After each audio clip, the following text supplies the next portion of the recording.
you don't see but maybe once or twice a year with the way that they run the offense, a lot of misdirection, and so it's going to be a case of will Westmoore's defense be disciplined and not over pursue, because if they do that, then Midwest City has the speedsters that they can take at the distance. So watch for those keys tonight if Westmoore plays assignment football and defense, and can Midwest City just stop Westmoore's running game? Fight Master's the quarterback, but he's the primary ball carrier. Well, Steve, we appreciate your time, buddy, and, hey, we'll get you back up in the booth. And, hey, be sure that does it for high school prime time here on the Cox Channel. When we come back, opening kickoff, the Bombers and the Jaguars next on Cox.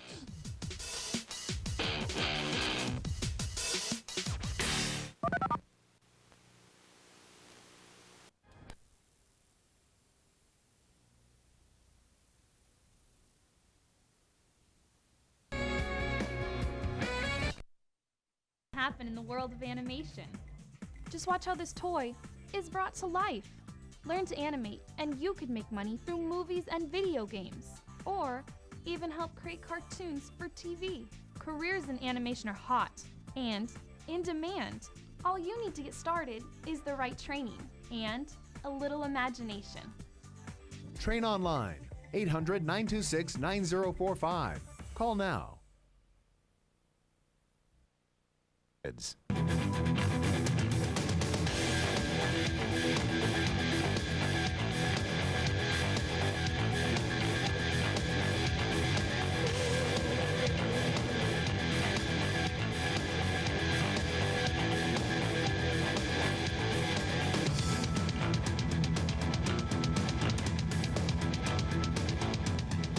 And now, an exclusive Cox Channel sports presentation. It's the Oklahoma Ford High School Football Game of the Week. And welcome everybody to Jim Darnell Stadium here in Midwest City at Rose Field. Number 4, Westmoore Jaguars at 7-0 take on the Midwest City Bombers. Everybody is excited tonight. As we said, it's senior night and a big opportunity for Midwest City to pull the upset here tonight. As you can see, the fans have gathered, and we are set for a big night of football. We are in week 8 as we go down to the third man in our crew tonight, Rod Thompson. Hey, thanks a lot, guys. Should be a great matchup between these two teams. Let's jump right into the keys of the game. And first, let's start with the visiting team, the Westmoore Jaguars. They want to contain the speed of the Bombers. You know, this Midwest City team has a lot of speed. They want to win the defensive game. Coach Whaley said we got to step up big defensively in order to come away with the win, and they want to predict big plays. He said, you know, with the team that has the athletes like Midwest City, they thrive on the big plays. We got to get it done. Now let's go with the home team keys to the game. Midwest City, the Bombers, they want to win time of possession. They want to keep the ball in their possession as long as they can to control some of this clock. Sustain long drives, same concept. They want to keep the ball as long as they can, and they say we have to win the kicking game. Guys, like you said, Steve, a big game for Midwest City coming in. As we said, Westmoore coming in at 7-0, a great night to try to get it upset. It'll be a tough task, but a great game, great weather. I'll be down on the sideline. Back up to you. All right, thank you very much. Let's take a look at our quarterback matchup tonight. Both these guys are the guys, obviously, that make their team go. As you take a look, Ryan Fightmaster, 6', 200-pounder. He's the leading rusher on the team with 517 yards, the 8 touchdowns, 3 through the air. And Andrew Thigpen leads the team in tackles. He's tops in interceptions, and he too is the guy that makes the Bombers go with 458 yards passing and another 277 on the ground, 8 touchdowns total overall. Great matchup here tonight. A rushing matchup is what we're expecting, Paul Blair, with two teams that like to run the football, but in different ways. Well, absolutely. And, of course, this will be a very physical football game. And as an offensive lineman, you love just being able to come out and hammer your opponent for 4 quarters of football. But you're right. Westmoore is going to basically come out and try to dominate the line of scrimmage, run a real physical attack between the tackles. And then Midwest City, not so much finesse, but more finesse than what we'll see with Westmoore. With a lot of motion, a lot of misdirection. And all they need is a seam, and they've got the speedsters to take it the distance. Speedsters are deep. Hezekiah Robinson is the man in the middle as Ian Harrison kicks off and has been doing a good job this year for the Westmoore Jaguars, and he gets it into the end zone. And Midwest City will start at 1st and 10 from their own 20-yard line. Take a look at the quarterback, Andrew Thigpen for Midwest City. A look at his numbers once again. Very heady quarterback is what we gathered from the head coach. And this offense, we'll have Paul break it down as he was down talking to the coach, the quarterback himself, and how they're going to run this and what their plan of attack will be. As you see the 2 H-backs, And lots of speed and motion all night long will be the dictate as number 89 gets the carry on the first down play. It's Vershawn Moore, junior running back, with the carry for Midwest City. Let's take a look at those starting lineups as we've got a flag on the play. Let's hold on there.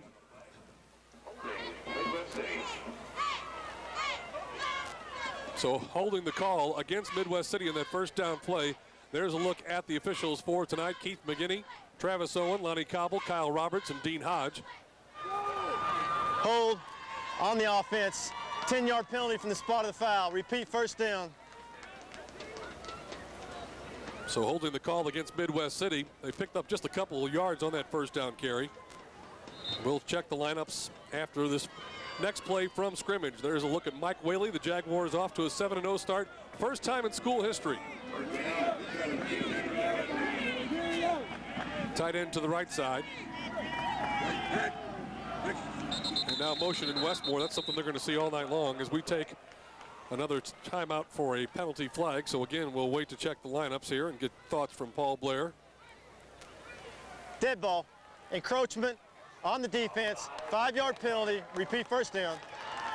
Well, it's a little different look, and you saw right there that right H-back. He broke into motion, almost like the snap of the football. Now, it's perfectly legal because all he was doing is going into motion. But that defensive end that was keyed on him came across the line of scrimmage and drew the penalty.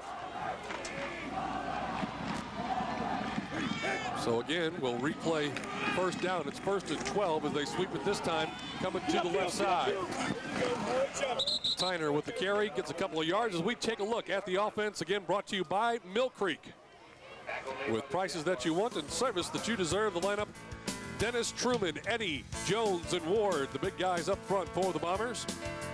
Anthony Tillis is a tight end. McGarry, John Flanders, Vershawn Moore, Timothy Flanders. He's the sophomore younger brother, but the leading rusher and the quarterback, Andrew Thigpen. Brings up a 2nd down and 7 off a gain of 5. Thigpen this time. As they get the H-back coming from left to, or the right to the left, and he gets to the 20, and that's going to be a loss on the play as we take a look at the Westmoore defense. Drew Gastineau, Aaron Perry, Brandon Morris, Joey Fowler, and Kyle Cheney defensively. Josh Jordan, Aaron Rigsby, Tolliver, Norwood, Buckner, and Back. A very experienced secondary for the Jags. Now looking at 3rd and 10. Well, you like the misdirection offense, but unfortunately because of the penalties, Midwest City now looking at 3rd and 10, and they're not geared for that type of offensive situation. Robinson, the wide receiver, top of your screen right. Thigpen looks that way on a quick slant. Pass is too tall, and then he takes the hit on the far side. That's number 37. Brian Back, who leads the team in interceptions, laying the hit on him, and a 4th down punting situation for the Bombers. Well, it's a good play call. Hezekiah Robinson just ran a quick slant, and actually the corner was playing off a little bit. The play was there, but the ball was just a little bit high and unable to be completed. And now Midwest City on their first possession of the ball game picked up 1 first down, and now they're actually no first downs. They're just forced to punt. Well, he quarterbacks, he leads the team in tackles, and he punts too. Thigpen stands back at about his 8-yard line, gets a good foot into it, not a deep kick, but very high, and taken there by Zach Tolliver. Tolliver gets a nice return, and the Jaguars will start with some good field position as they're going to mark it out at about the 38-yard line, 1st and 10 for Westmoore. It's one of the things that's so fun about high school football. You know, these guys are complete football players. You know, here you got Thigpen, who's the star quarterback, a multiple-year starter. He's also the safety, the punter. You name it, I think he goes and gets hot dogs at halftime. There's a look at Ryan Fightmaster. It's not necessarily a pretty offense that Westmoore runs, but coaches, offensive linemen, they like it. It's a grounded out and come right at you for the most part. They slip the pass in there every once in a while. See how Midwest City's defense plays it. First down, pitch to the right side, cut back, getting some good yards on the first down carry there. Stephen Davis. As we take a look at that offense for Westmoore, again brought to you by Mill Creek. Rusty Nip up front along with Justin Massey and Nathan Houdman. Hughes and Pound, the other big guys up front for the Jags. Bryce Embry's the tight end. Zach Pickerton is one of the wide receivers. JoJo Durham, Willie Taylor had 3 touchdowns last week. Stephen Davis and the quarterback Ryan Fightmaster. We'll check the Bomber defense after this next play as the first down carry picked up 6. Bomber defense! From the shotgun, quick slant over the middle, caught, first down yardage, and then some. Breaking into the secondary inside the 5-yard line. The complete pass gets down to JoJo Durham, and they've got great position for the Jags as we check the defense for Midwest City. Dennis and Willie Moore, Chris Ward, Russell Brown, Caleb Silkwood. Defensively, Cameron Stewart, Tyner, John Flanders, Thigpen, Timothy Flanders, and Dominic Barnes-Karn. And first and goal for the Jags, who get an early completion to set it up. Fightmaster, the give in the backfield. They give it to Davis, and not much there as the Bomber defense stands him up. Well, Steve, there's going to be a lot of pressure on these cornerbacks for Midwest City because these guys are going to be locked up in single coverage most of the night. Here's the replay. We see just a straight dive here to the tailback, the second man through. He sees a hole in the backside, breaks it back. What he thinks was a hole, actually those are just black jerseys. And he goes nowhere. In fact, perhaps loses a yard. But in the first play, we saw Midwest City walk both of their safeties up, and after they have 9 men in the box, and that's going to leave single coverage on those corners. High backfield. Movement in the backfield. Straight handoff goes up the middle, and a flag comes down as it looked like the tailback kind of started a little bit early, and that should go against the Jaguars. In there on the tackle, number 50, Chris Ward, among others. There is a flag on the play. So the clock stopped here with 8:47 left to go in the first quarter as we get the call. Legal motion against the offense, 5-yard penalty, repeat second down. Well, in goal line defense, pretty much the linebackers are reacting to the first thing they see. Now watch number 5 here. Watch these linebackers. The defensive line is going to hit some gaps. We see the down block by the tackle. The tackle spins out of it, and the linebackers try to shoot through there in those seams. Good penetration. Gets the hit on the tailback in the backfield and brings him down. Brings down Stephen Davis short of the goal line. Second down now. Second down and goal from just about the 8-yard line after the penalty. As they send Tolliver out top of your screen, wide right. Davis in the backfield along with Matt Basinger. Second and goal. Fightmaster will keep it. Get forward for about 3 yards down to the 5. That'll bring up a big third and goal from the 5. Well, you said it wasn't going to necessarily be pretty, and you see with the type of formation that Westmoore is running here, they only have one wide receiver. They got 2 tights in, and there's 10 Midwest City Bomber defenders right there in the box, so to speak. Now, Fightmaster, just a quarterback keeper, almost like a lead play as he gets on the hip of his fullback and tries to take it upfield, picks up a few yards. But now Westmoore, after having a first and goal from about the 2-yard line, is looking at third and about 7. So the penalty certainly has hurt them. And the Jaguars will take a timeout. As we're going to keep it right here. Coach Mike Whaley, you can see frustration, the frown on the head coach as he wants to get something in there. He calls the plays for the Jaguars as well. Well, you know, Steve, we talked a while ago, some of the things that are going to be key is just being disciplined on defense. And defensively, Midwest City is going to get so used to seeing Westmoore come at you running the football because they're going to run it probably 45 times and throw it maybe 8. And those corners will have a tendency of falling asleep. And if they're in lone and man coverage, all of a sudden that wide receiver is going to come out and stock block them and then blow by him. And you're in danger of giving up a big pass, as we saw in this first possession. Hey, tomorrow night on the Cox Channel, we've got another great 5A matchup for you. Claremore at East Central. High school prime time. 7 o'clock and the kickoff at 7:30. And remember, you've got the best seat in the house with the Cox Channel because we're local like no one else. The 5A matchup tomorrow. We've got a 5A game ourselves next week as we will be going to Guthrie. Carl Albert and the Guthrie Blue Jays. And that ought to be a dandy as, well, it's hard to believe we're in week 8 right now and just the final 2 weeks coming up. Oh, I was asking one of the moms what they were doing down on the track prior to the game, and they said it was senior night. I said, it can't be senior night, but it is. It's already week 8. It's hard to believe this season's gone by so quickly. Durham goes out wide left. High backfield behind the quarterback, Fightmaster, who runs it to the left side on the bootleg. Keeps it himself, looking for the final yards, and a good job defensively by Midwest City as he does get into the end zone. I thought they had him right before there, but Fightmaster finds the end zone, and the Jaguars go on top. Good decision by Fightmaster. Again, you only have one wide out. There's 10 defenders in the box. That's just a play action fake to the second back here, and he's got, you got a guard out there leading the way, and there's no contain out there from the defensive end. Fightmaster makes a good decision, keeps it himself, and takes it in the last 5 yards for the touchdown. Holland in for the extra point attempt out of the hold of Fightmaster. And he hooked it off left, no good. So the Jaguars get in the end zone for 6, but cannot convert on the extra point. Westmoore leads it 6-0 here in the early going. We'll be right back. 7:39 to play in quarter number one. The Jaguars.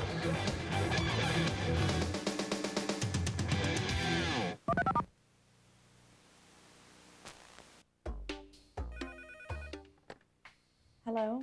Mrs. Anderson, this is Mark Brown. I'm from the collections department. Oh, hi. Listen, I'm sorry I haven't sent in my payment yet. I'll get it in as soon as I can. Mrs. Anderson, if I may make a suggestion, I'm noticing a pattern in your payment history. Since you've reached your spending limit, you've only been paying the minimum balance. Is that a problem? Well, no, but then your payments started coming later and later, and now you haven't been sending any at Yeah, all. some things have come up, and Maybe you should call In Charge. They'll work with you and come up with a solution that's right for you. When life hands you a little more than you can manage, you can call In Charge Debt Solutions. We're a nonprofit company that puts people back in control by helping them manage their debt.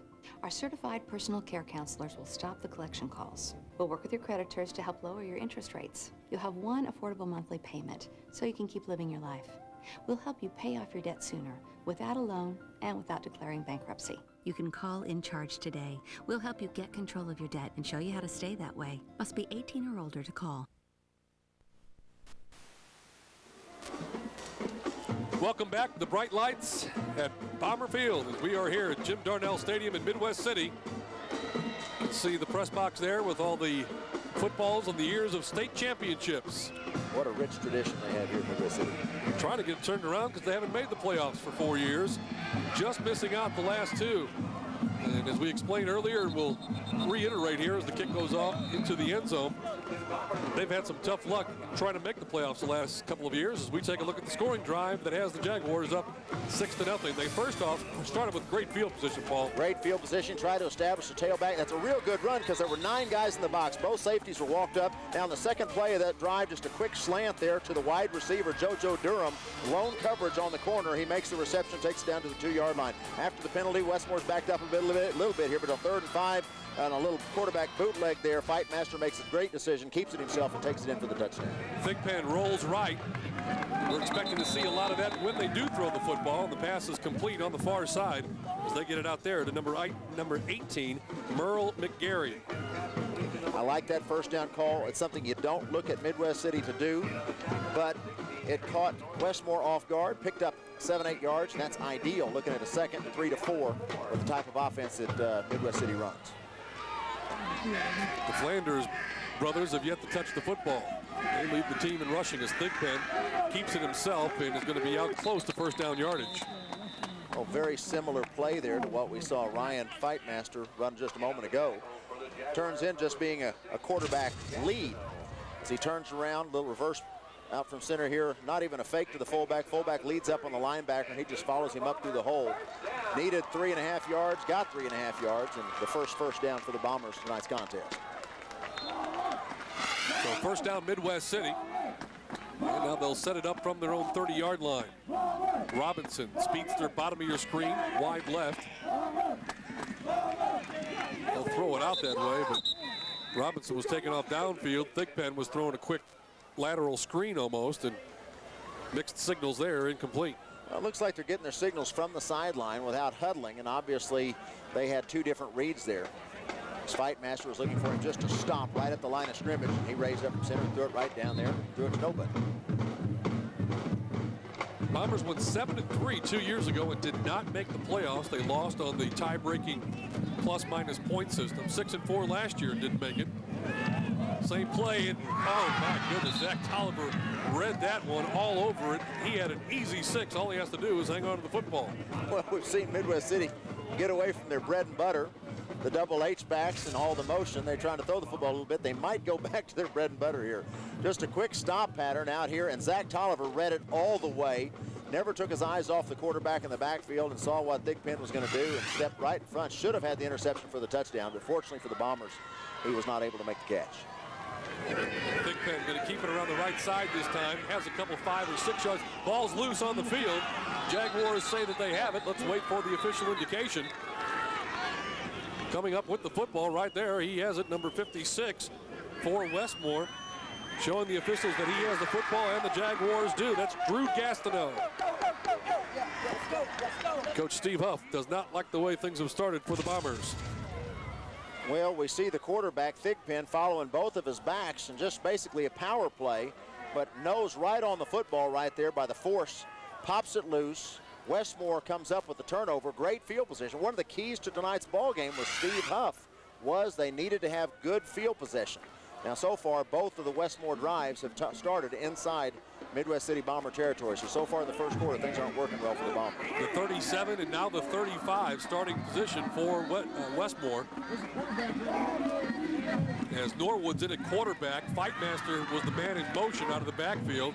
And the straight ahead give to Willie Taylor. Gets inside the 30 down to about the 28-yard line and pick up of 7. Something they just put in recently is using Fightmaster. Of course, what a great football name. You know, he ought to be a football player named Fightmaster, but just a straight dive here to Norwood. Boy, good down block there by the tackle on the linebacker. You know, that's the key, is not just blocking the guys on the front, but getting to that second level, getting to the linebacker and getting a hat on those guys. So Norwood, when he does take over at quarterback, usually will run most of the series. He's still there. Now he'll pitch to Fightmaster on the pitchback, tried to cut it back, lost his footing and falls down. They're still going to need 2 or 3 yards. Well, Westmoore uses their fullback very effectively, where Willie Taylor does a lot of good running the football, averaging almost 7 yards a carry and 7 touchdowns on the season. But right there, the fullback was assigned to block that outside linebacker, and he just missed him. And the linebacker was who was able to come in and make the play on Fightmaster. Norwood the quarterback, Fightmaster at the tail. 3rd down, about 4 for the Jaguars. Midwest City, just about the whole defense in the box. Pitch it to the right side. Slips the first tackle, but not the second or third, and a great job on the Midwest City defense. Look at 7, 8 guys around that football. Led there by number 15. That's Timothy Flanders, and he's way short of first down yardage. Well, good job on the edge by the Bomber defense, and a very important stop there defensively, Steve. Now, the question is, do you pin them deep? You know, with their offense, I think I would. But it looks like we see the toss play here to Fightmaster, not able to get to the corner. And good job defensively by a whole host of Bombers. But here on 4th and 7, rather than trying to pin Midwest City inside their 10, it looks like they may be going for it. Norwood at quarterback. Fightmaster goes in motion to the left side. Long count. And a pass down the middle. It looks like the tight end there got caught up at the line of scrimmage as they were trying to hook up there with Matt Basinger. Let's go down to Rod Thompson.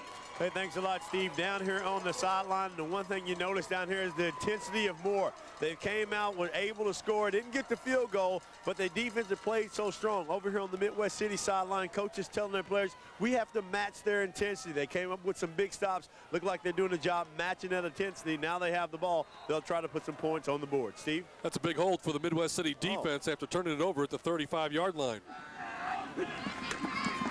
Motion, straight ahead give. Caught up in the backfield, but getting outside.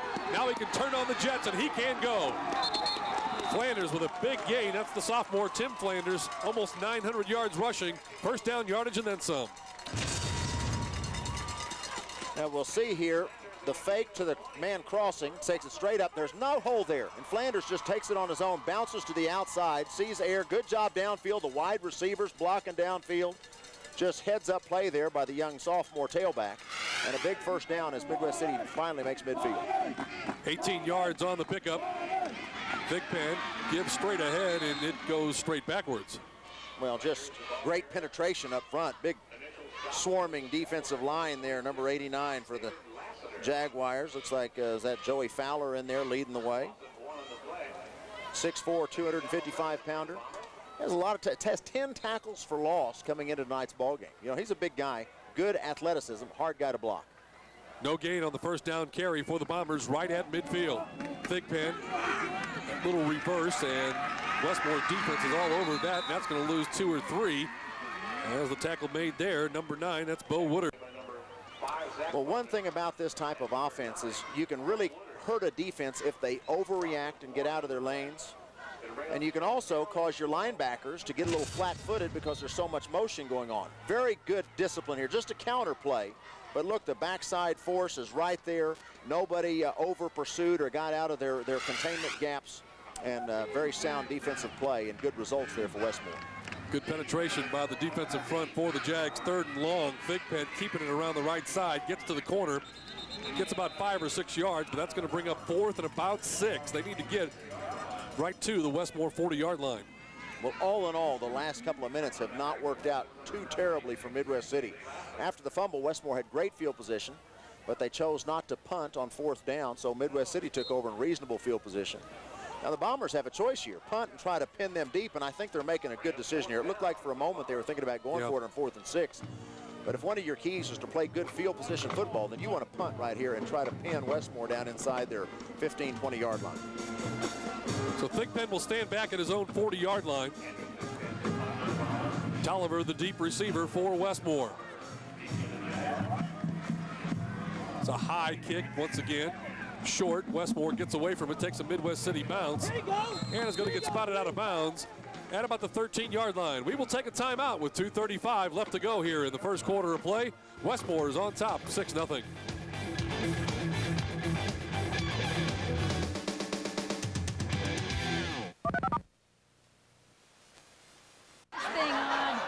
Last week it was so cold, I actually saw a lawyer with his hand in his own pocket. Lawyer jokes, they can be funny, but if you're injured because of someone else's negligence, the law is never a laughing matter. Self and Associates are serious lawyers who represent serious injury cases and help families put back the pieces of their shattered lives. I'm James Self. Do yourself a favor. Call 1-800-747-SELF. It just may be the best call you'll ever make. My higher education is less about my financial investment and more about professors who are invested in me, where it's not about what I'm going to owe, but what I own. Determination, drive, and very soon, my degree. Because I'm in it for me at OCCC, Oklahoma City Community College. Are you in it? Looking for some of that old Bomber magic. That's what the folks here at Midwest City, the student section. A little chilly tonight, Mr. Blair. Well, it's starting to get to be football weather. You know, when you're watching football, you've got to have hot cocoa. That's just the only perfect way to watch it. Hot dog and hot chocolate. Second man through with some running room. That's Fightmaster. Fightmaster taking it down the sidelines. Check that, I'm sorry, that's number 18, Stephen Davis, will go the distance.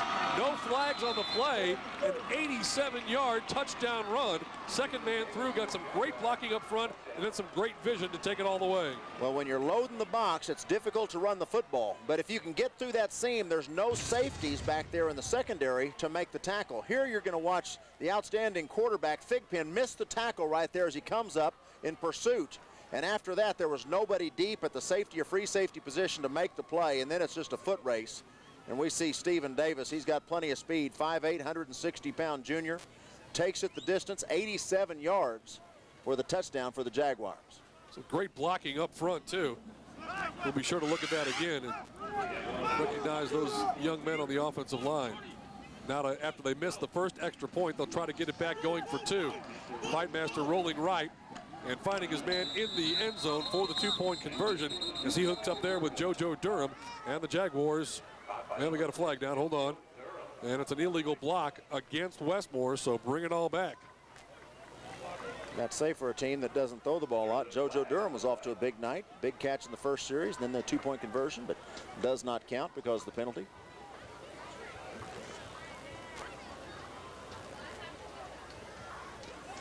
We have a block below the waist on the offense. That's a 15-yard penalty. Replay the try. Hey, we're going. Now do we kick it, or yeah, it looks like they're going to change their mind now, as they'll just try to kick the extra point, but still going to be a lengthy extra point at that. This is no longer an extra point. This is a pretty stout field goal as the infraction is marked from the point of where it occurred. So look, this ball's coming all the way out to about the 22-yard line. So this would be nearly a 40-yard extra point attempt. I don't know if they have a kicker with enough leg to get it there. Harrison's the kicker, or Holland rather. He's 6 of 9 from field goals, since this is more of a field goal than an extra point. And he's 3 for 3 from 40 to 49 yards, so it is within his range. Good leg, gets it off, plenty of leg, and it's off to the left. So pulling the extra points. Midwest City trailing it 12-0 with 2:21 left to go. And watch the blocking up front, Paul. I know you appreciate that most. Well, you know, you're putting a lot of force up there. You got 9 guys up in the box. And right there you got Thigpen that reads the play well and gets to the outside. Everybody else is sealed in. And then look at this. Good job downfield. The receivers again downfield on the cornerback. And then it's just a foot race. And Stephen Davis demonstrating some tremendous speed. Takes it the distance, 87 yards. And, you know, Midwest City had dodged a big bullet after the fumble about their 33-yard line. Here we see the tackle. Good block. You got a G play there as the backside guard's pulling, kicking out. See a good read right there and makes Thigpen miss him. And then Davis just goes to daylight and takes it the distance. But after Midwest City had dodged that bullet on the turnover a moment ago, wow, Westmoore comes back and strikes like lightning, 87 yards on the touchdown run. Justin Massey, among others, on that offensive front for Westmoore, making the nice block. You know, we were talking this is going to be 3 yards in a cloud of dust type offense. Holy smokes. Westmore's got some big play potential as well. They're showing it here early against Midwest City, and the Bombers certainly have that. Holland again with the kick, and nobody even retreats for Midwest City. That's a nice weapon to have when there's no return, especially when you have return men like Midwest City has. Absolutely. You got to keep it out of their skilled players' hands, and they've got 3 or 4 guys that are certainly capable of doing damage every time they touch the football. Now, pressure now on Thigpen. And the good thing about it is he's a senior. He certainly has been in this situation before, and he's a veteran leader. And right now he needs just to take control of the offense out there, calm his linemen down, calm everybody down. And they just need to put together some good 3 or 4 yard plays and put together a drive. Thigpen, straight drop, throw, right side, complete. Taken down, but a gain of 7 or 8 on the play. As they get it out there to Hezekiah Robinson for a 7-yard pickup. Well, it was a nice pass, actually a bullet pass by Thigpen, because the secondary didn't really run off. You know, for being a team that's looking at Midwest City to run the football first, they're playing pretty good pass coverage. Just a 3-step drop and fires a perfect spiral, a nice rocket right in there to Hezekiah, and then, of course, good job of the Westmoore Jaguar defense coming over and making the play. But 7-8 yards there on the first down play. Thigpen keeps it, turns into the line, and is immediately taken down there. Defensive front up there, number 35, in on the tackle. That's Brandon Morris, 5'10" and 210. So far, we haven't seen as much motion and as much movement, misdirection, things that I was expecting to see from Midwest City, playing more straight up. And tell you what, Westmoore is awfully physical up front defensively. 3rd and short for the Bombers to keep the drive alive. Thigpen's going to keep it, try to get out that right side. He's got the first down. And out across the 35 to the 36. A nice 7-8 yard pickup there for the Midwest City quarterback. The old Green Bay Packers of the 60s used to run what was called a near geo sweep. They'd pull both guards and just be like a student body right and student body left. That's basically what this is, only instead of pulling all your linemen, you're pulling the near side guard. You got 2 running backs that are lead blockers. And you got a good ball carrier like Thigpen. He just follows that herd of humanity. Got to the corner, took it upfield, and picked up first down yard. Quick out this time. Pass is complete, but he has to go to his knees to catch it. And he might have got a yard in the play. Well, high percentage pass, but I tell you, you better have a strong arm there. We saw earlier that Zach Tolliver, a senior cornerback, he's not going to be fooled. He nearly came up with an interception a while ago, and he's not buying deep coverage right now. And he's playing that wide receiver pretty tight, so you want to be careful on that long throw to the boundary. On that other side, though, they might be setting it up for this little stop and go, too. Right side pitch comes. Some running room and first down yardage into the secondary. Another first down for the Bombers out across midfield to the 48. Well, you know, you want to give credit to the offensive line, and boy, they deserved it right there. Super job of not allowing any penetration. And then watch the edge here. Look up at the top of the screen. The lead H-back. Watch how they get everybody screened inside. The backside pursuit, they're not going to get there. They get everybody else screened inside, allowing this speed burner to get to the perimeter, Vershawn Moore. And he gets to the edge, turns upfield, and picks up a first down.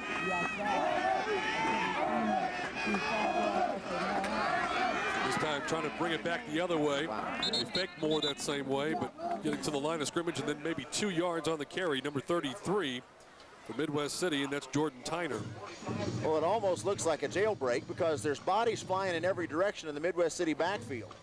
And if you get a defense that overreacts, then you're going to hurt them. But great discipline up front by Westmoore. All right, so that brings us to a close of quarter number 1 here in Midwest City. Jaguars on top. They lead it 12-0 when we come back.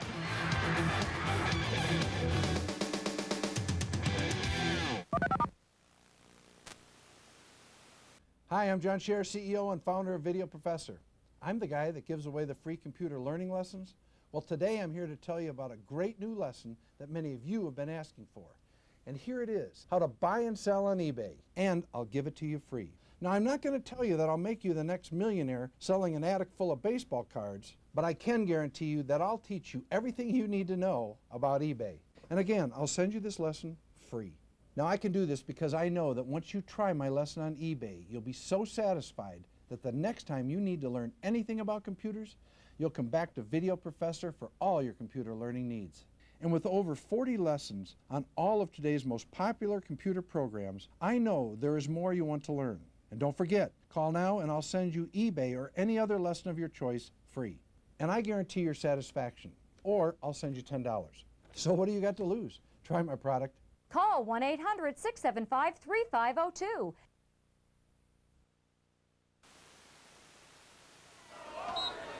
Welcome back, everybody. Bombers facing a 2nd down 8 as we're just underway here in the 2nd quarter. Moore goes motion right. Here's the stop and go that I thought they might run. Robinson is behind the defense. He's got it. And a 1st down. Bombers all the way down to the Westmoore 6. Boy, Steve, you called it. They set it up perfectly. They've been throwing that quick out pattern to the wide receiver. Of course, almost got him earlier when Zach Tolliver made a great play, but this is the old stop and go. Great play action fake, pump fake there, then floats it deep downfield, and then it's just a foot waste. Wide receiver Hezekiah Robinson, with I think his 2nd reception of the night, makes the catch down inside the 10-yard line. So the Bombers with the big play and an opportunity to get right back in this thing. Thigpen rolls as he hands off to Moore, and line of scrimmage, and if that, as we go down to Rod Thompson. Hey guys, down on the sideline, I was just getting ready to say the offensive defensive line of Westmoore has really dominated the game. One of the keys to the game for Coach Whaley and Westmoore will stop the big plays, and you see the big play capability of Midwest City right there on the nice pass, trying to get some things going. They have a lot of athletes over here, and they're capable of making the big play. They're trying to make a push right now, Steve.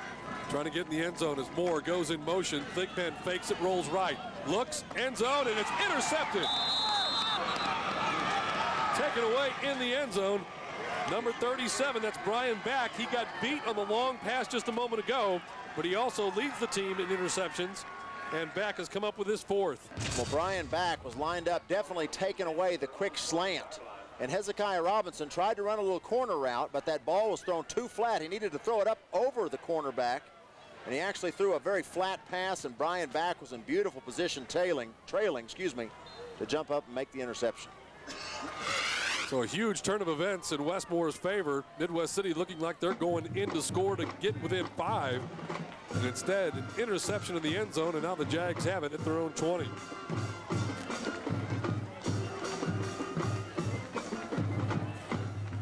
Coach Mike Whaley in the 1st down play. Norwood, he's going downfield. Got a man out there and just couldn't hang on. Guys got their feet tangled up. JoJo Durham, again, the intended wide receiver.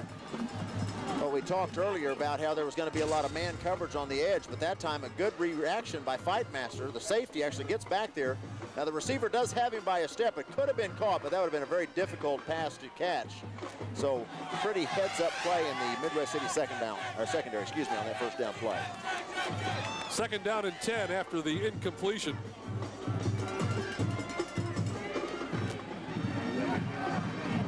Long snap count, and somebody's offsides or was drawn offside. Midwest City had their linebackers walked up, trying to put some pressure, and a good long hard count by Fightmaster, and I think they got 5 easy yards. Well, looks like it might go against Westmoore. Dead ball. False start on the offense. 5-yard penalty. Repeat. 2nd down. Be interesting what they saw. I don't know whether it might have been a head bob or if one of the linemen. I didn't see one of the linemen jump, but fortunate for Midwest City, as Westmore's trying to draw the Bombers offside, winds up costing themselves 5 yards instead. 2nd and 15. Norwood again, your quarterback. Give to the fullback up the middle, 2 yards, and then a slew of Bomber tacklers all over it. Not much there for the Jaguars. Well, just a simple trap play to the left side. Got a good blocking on the defensive lineman, but good fill by the linebackers, and not much there. Picked up about 2 or 3 yards, but very big possession here defensively for the Bombers, because it's very deflating when you've got a football first down inside the 5-yard line. In your mind, you're putting points on the board. You think you've got a touchdown in your pocket, and then to have that turnover like that can certainly be a hole in your boat. But defense is rising to the occasion on this series. Twins to the left side as Norwood rolls, looks that way, and underneath, catches the pass. Was he inbounds? He was. And a complete pass and a first down and a nice grab on the near side. And once again, it's Brian Back. Well, he's having a great couple of plays. Brian Back comes up with the interception. And now here on 3rd and about 12, Fightmaster rolls to his left, and Back just sits there on the sideline, goes high for the football, and gets his feet down inbounds for the reception. So big 3rd down conversion for Westmoore. So Westmoore keeps the drive alive. Brian Back, 5'8". He's only 5'8". How did he get up that high? Like he climbed a ladder. Fightmaster fakes the handoff, then turns to go through a hole he thought would be there, but instead there was a bunch of black shirts there. Wasn't much of a hole, but he decided he'd just make one. Well, he lost his helmet. Let's go, dude. Let's go. He doesn't care. You got a last name like Fightmaster. A helmet's optional. You just don't need it. Got Fightmaster. You expect him to have about 4 or 5 teeth knocked out, and, a nose that's been broken half a dozen times, that type of deal. That has to be one of the all-time great football names. Butkus and Fightmaster. Yeah. 2nd down, about 7 for Westmoore. Fightmaster, quick drop, throws, and incomplete. Good job by the officials working together. We don't give those guys a lot of credit.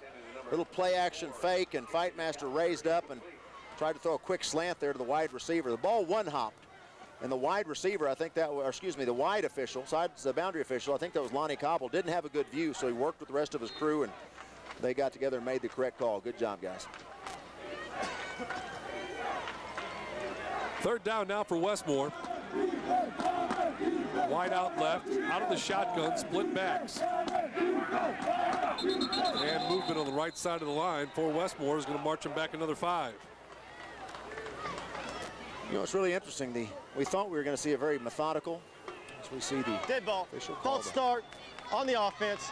5-yard penalty, repeat, 3rd down.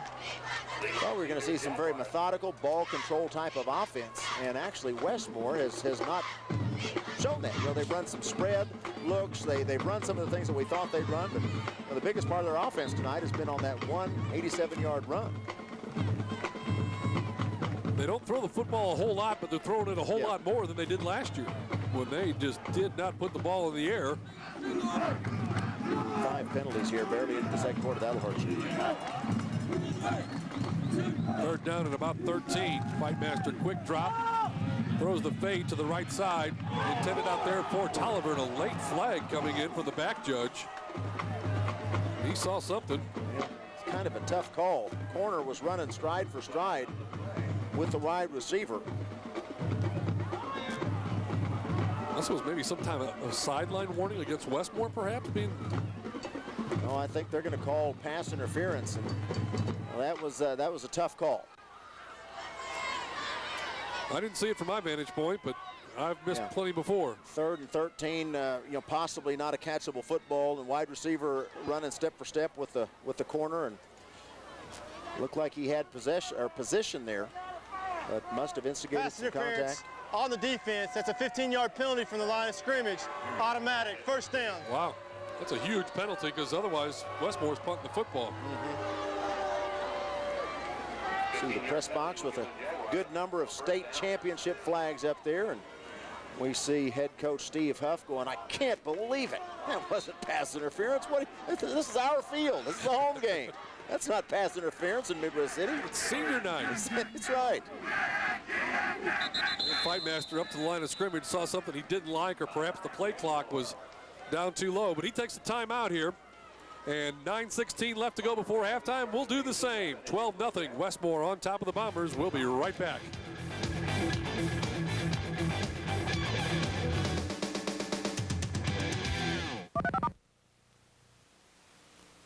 You wouldn't leave the driveway without making sure your kids are safely strapped in. Shouldn't you take the same precautions in your home?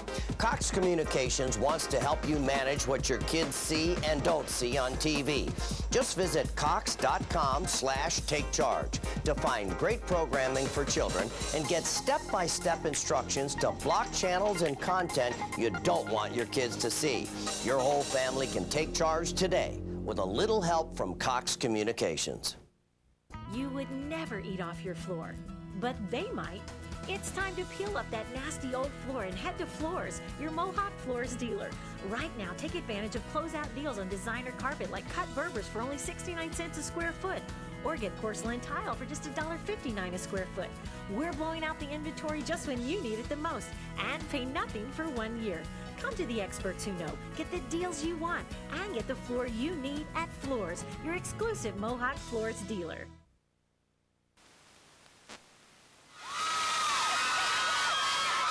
Westmoore Jaguar cheerleaders have something to cheer about right now. The Jags on top as they lead at 12-0 here. 9:16 left to go.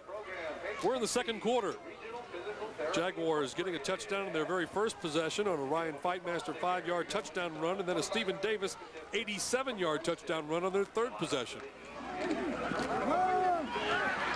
Second man through. Picked about 3 yards, and then he's hit hard, stood up, and then swarmed under by the Bomber defense. I'll tell you, one of the most powerful rushing attacks in the state, averaging 244 yards a ball game. And Midwest City has been a little suspect defensively, giving up 173 yards a game defensively, rushing the football. You thought that might be a mismatch, but so far, the Bombers have played pretty sound defensively up front. Second down 7. Fightmaster keeps it up the middle, and he gets hammered. But somehow, as he always does, seems to be going forward at the very end. He just never falls backwards, does he? 6 foot, 200-pound senior, reverses out here, follows his fullback and sees the seam there, takes it upfield and gets hit. Good solid tackle there by the middle linebacker, Cameron Stewart, but somehow fell forward for an extra yard. Third down 3.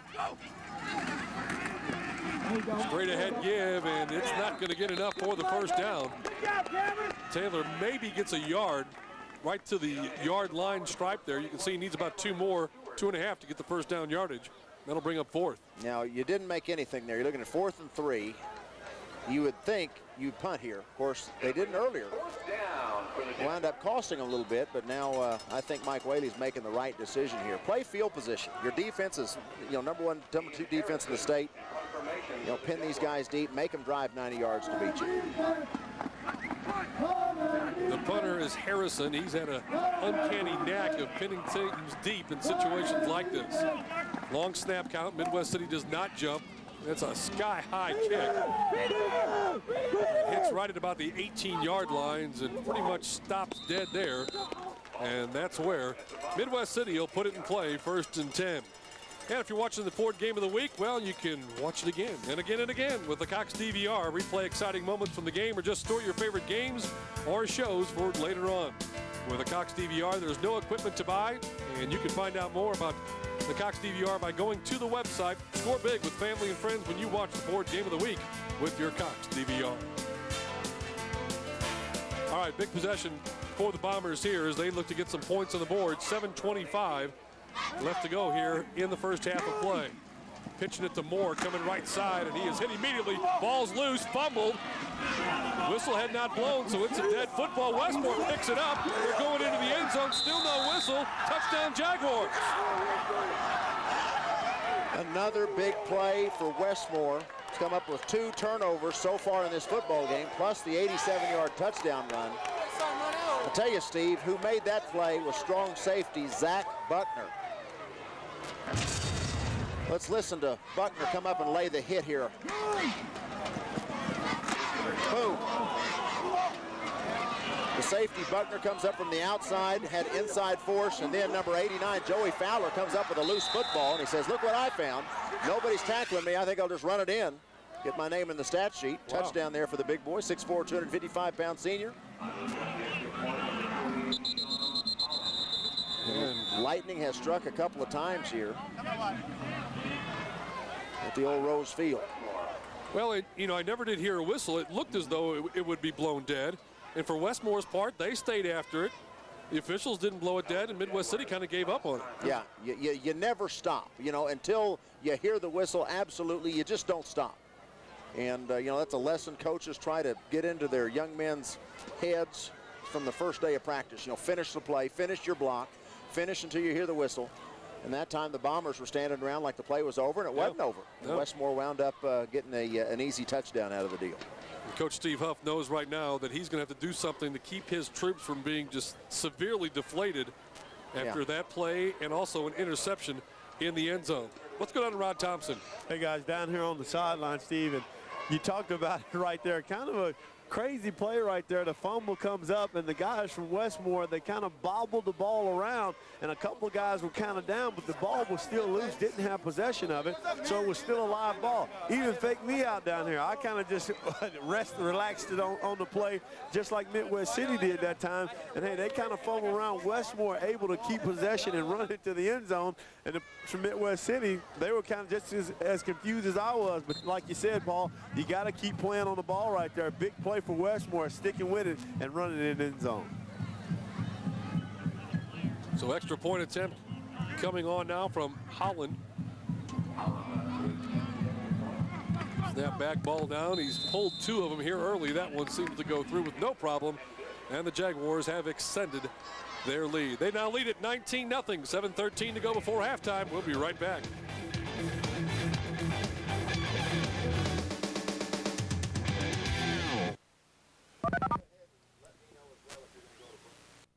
What are you surfing for? Bill and I owe the IRS $40,000. We need help. My brother used American Tax Relief. Why them? He heard they settled a $3 million IRS case for only $3,000. That was good enough for him. That's good enough for me. If you owe over $10,000 to the IRS or state, call us. There's nothing to lose, your consultation is free, and you have no obligation. Once we hired American Tax Relief, the IRS stopped contacting us. That was an immediate relief. And they settled our tax debt for a fraction of what we owed. That was a big relief. We've helped thousands of Americans settle their tax debt for a fraction of what they owed. If you owe over $10,000 to the IRS or state, we can help you settle for less, maybe a lot less. And when it comes to paying back taxes, less is definitely more. Call 800-605-3242. The call and the consultation are free and there's no obligation. So call 800-605-3242 now and settle for less.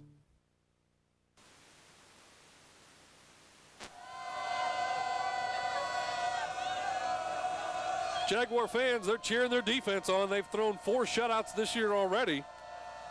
And right now lead at 19-0 after a defensive fumble return. Joey Fowler takes it in for the touchdown, and Westmoore is set to kick off. Low line drive. This one is returnable. Fumbled into the end zone. Fortunately. Yeah. And still no return, so that'll bring it out to the 20-yard line.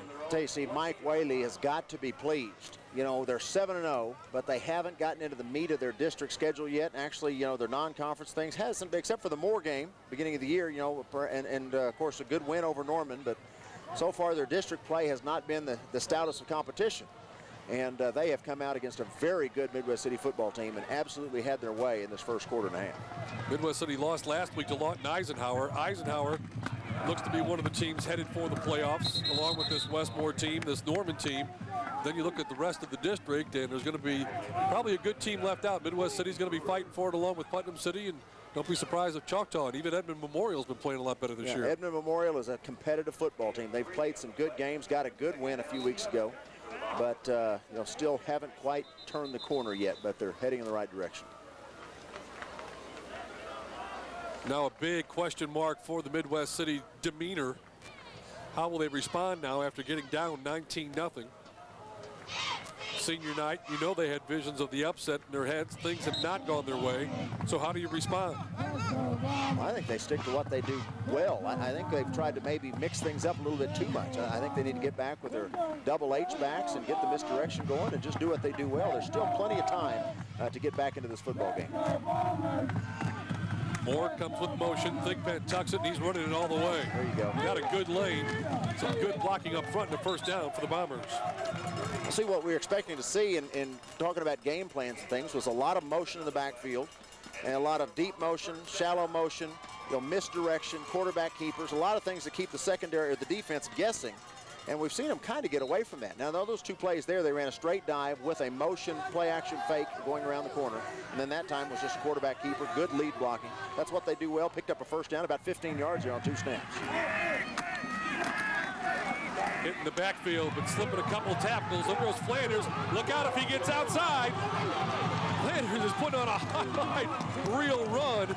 He got about 20 yards on the play, but that was exciting, as you'll see. What an exciting youngster, Tim Flanders. Good run. I'm not sure that he ran. I think he hopped most of the way. Great athletic ability. Flanders, not much room to run there. Good strength, breaks a tackle, makes another guy miss, goes laterally. Another broken tackle. That's 2 missed tackles and 2 good jukes. Good block downfield. Cuts back the other direction. Finally, they catch up with him. Wow. But good, solid running there by the sophomore Flanders. Another first down for the Jags. Quick out to the right side. We'll get about 5 or 6 as the pass is complete out there to Merrill McGarry. So an answer to the question, how will the offense respond? So far, so good. Well, and this is what they do. Now we're going to go back and see that play by Flanders again. See a little counter look there, a little delay. Good penetration there, but don't finish off, don't make the tackle. Good job by Flanders being strong enough, cutting back against the grain and picking up good yardage. There goes Flanders again, picking up some good yardage. Finally drugged down at about the 29-yard line. That's going to be enough for another Bomber first down. 878 yards rushing coming into this ball game. Number 2 rusher in 6A. We can see why. Only a sophomore, but very strong, very fluid runner. Does a good job of following his blockers and gets what he can there and gets brought down, but not until he picked up first down yardage. Down to 5:35 left to go here before halftime. Thigpen, straight keeper once again, and again a good running lane. Bombers doing a good job of opening up some running room on that right side. Tell you what, Vershawn Moore, not a big guy, 5'7", 175 pounds. But they put him in motion, and he gets out there and does a good job. There he is, number 89. A good lead block there on the corner force, which allowed Thigpen to cut up inside and pick up the yards there on first down.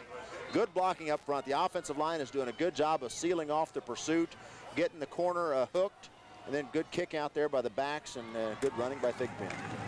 Flanders in the left side this time and stacked up maybe a yard of the play. That's it. It's all right. You have that luxury and you pick up 8 on first down. It gives you the luxury of only getting 1 on second and still being all right. Close enough that they're going to bring the sticks out and take a look, see if maybe he didn't get enough first down. Well, think about it. The Midwest City defense has played well. They gave up a touchdown on a very short field. Then they had the big play when you have the safety sucked up on an 87-yard touchdown run. But other than that, the third touchdown was, the defense wasn't even on the field for that. So the Bomber defense has played, well enough. What they need to do is just get some points on the board. If they go into halftime down 19-7. Yep. A lot of things can happen in 2 quarters of football. So we see that Midwest City is able to get the first down there on that second down carry. But a lot of things can happen in 2 quarters of football, especially when you got some of these athletes like Thigpen and Flanders and Moore and McGarry. They got a lot of weapons on that side of the football. So absolutely not time to abandon your game plan. Just stick to what you do well and get some points on the board. 1st and 10 from the 20-yard line. Thigpen under center as he'll be all night long, and again just going to keep it and run that right side, and again huge running room, and he's going to get all the way down to about the 13-yard line. I hope we've got this on replay. Watch the line. There's no penetration. There's no penetration here as Thigpen reverses from center. And now watch the lead box. You got 2 backs in the backfield. You got a pulling guard. You got 89 Vershawn Moore out leading the way. I mean, it's just a student body right is what it is. Look at those. Good job. Hat on a hat downfield, and then of course, Brian Back, who's had a good game tonight, comes off and makes the tackle, but he doesn't make the tackle until their 7-yard gain. Picks up 7 on the play. Flanders racing for the corner. He's going to get into the end zone. Touchdown, Midwest City. Great drive. Great drive. Bombers doing what they do well. And you saw that particular series. They got away from the 3 wide out sets and the 2 wide out sets. Here we see reverse out fake the fullback. Actually, not the fake. Actually hands it to Flanders, the alone back in the backfield. And Flanders just uses his vision, bounces it to the outside, looks for air, and finds room to run, takes it in for the touchdown. Great run by the sophomore. Cordova in for the extra point attempt. Snap back, ball down, up and through.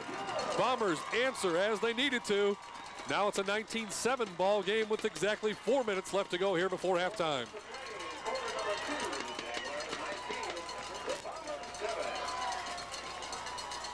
Well, Steve, you said it. You said 19-7 ball. It is. We've got a ball game. I mean, that's exactly what Midwest City needed to do. Help their confidence, help their psyche. And as we said a moment ago, defensively, they have not played a bad ball game. You know, you look at the scoreboard, and they've given up 3 touchdowns. That hasn't been all on the defense. Now, they had a short field in the very first series, then the turnover, run in for a touchdown. But, you know, there's plenty of time. In fact, there's time in this quarter where the defense could hold and the Bombers could have another possession here before halftime. Well, there are extenuating circumstances, but Coach Mike Whaley said that if Midwest City runs more plays than the Jaguars do, then it would be a problem. Well, Midwest City, we have had, of course, the turnover for a touchdown, but Midwest City has really run a lot more offensive plays here in this first half than have the Westmoore. Well, that's the thing. You don't factor in 87-yard runs for a touchdown. You don't factor in your big defensive end, Joey Fowler, getting in the stat sheet as scoring a touchdown. So, yeah, there's a couple of things that, of course, Mike Whaley probably didn't envision coming into tonight's contest. I mean, it'd be very easy to take away a Westmoore touchdown on the fumble recovery and maybe give Midwest City the touchdown on the interception in the end zone. You got an entirely different ball game. Short safety type kick for Midwest City. Westmoore picks it up, returns it out to about the 24-yard line, and that's where the Jaguars will have it 1st and 10. And that was a great kick, too. You know, it's too bad Lasher's not here to be able to talk about it. Look at the scoring drive for Midwest City. They needed it, and they got it. Well, Flanders, we'll be talking a lot about him. Great job by Flanders. Good blocking, good vision, good strength as he breaks tackles and zigzags his way downfield. Finally gets run down from behind there. Big carry there early in the drive. Now we see Flanders again finishing things off after a good run earlier by Thickman, excuse me. Takes it the last 15 himself for the touchdown. Motion to the left side is Fightmaster. Fakes the handoff and runs right. All kinds of running room out there. 15, 20 yards, 25 out to midfield. Where was the defense? Obviously, they did not do a good job of playing contain over there as they bought the play-action fake. Look at here. We see the play-action fake to the right side, and the outside defensive end was coming down hard. There was nobody out there to account for Fightmaster on the bootleg. You know, he had a run-pass option there, but there was no option. Once he got to the corner, he was wide open, and he just tucked it and picked up big yardage. 26-yard gain for the senior quarterback. This time he does give straight ahead.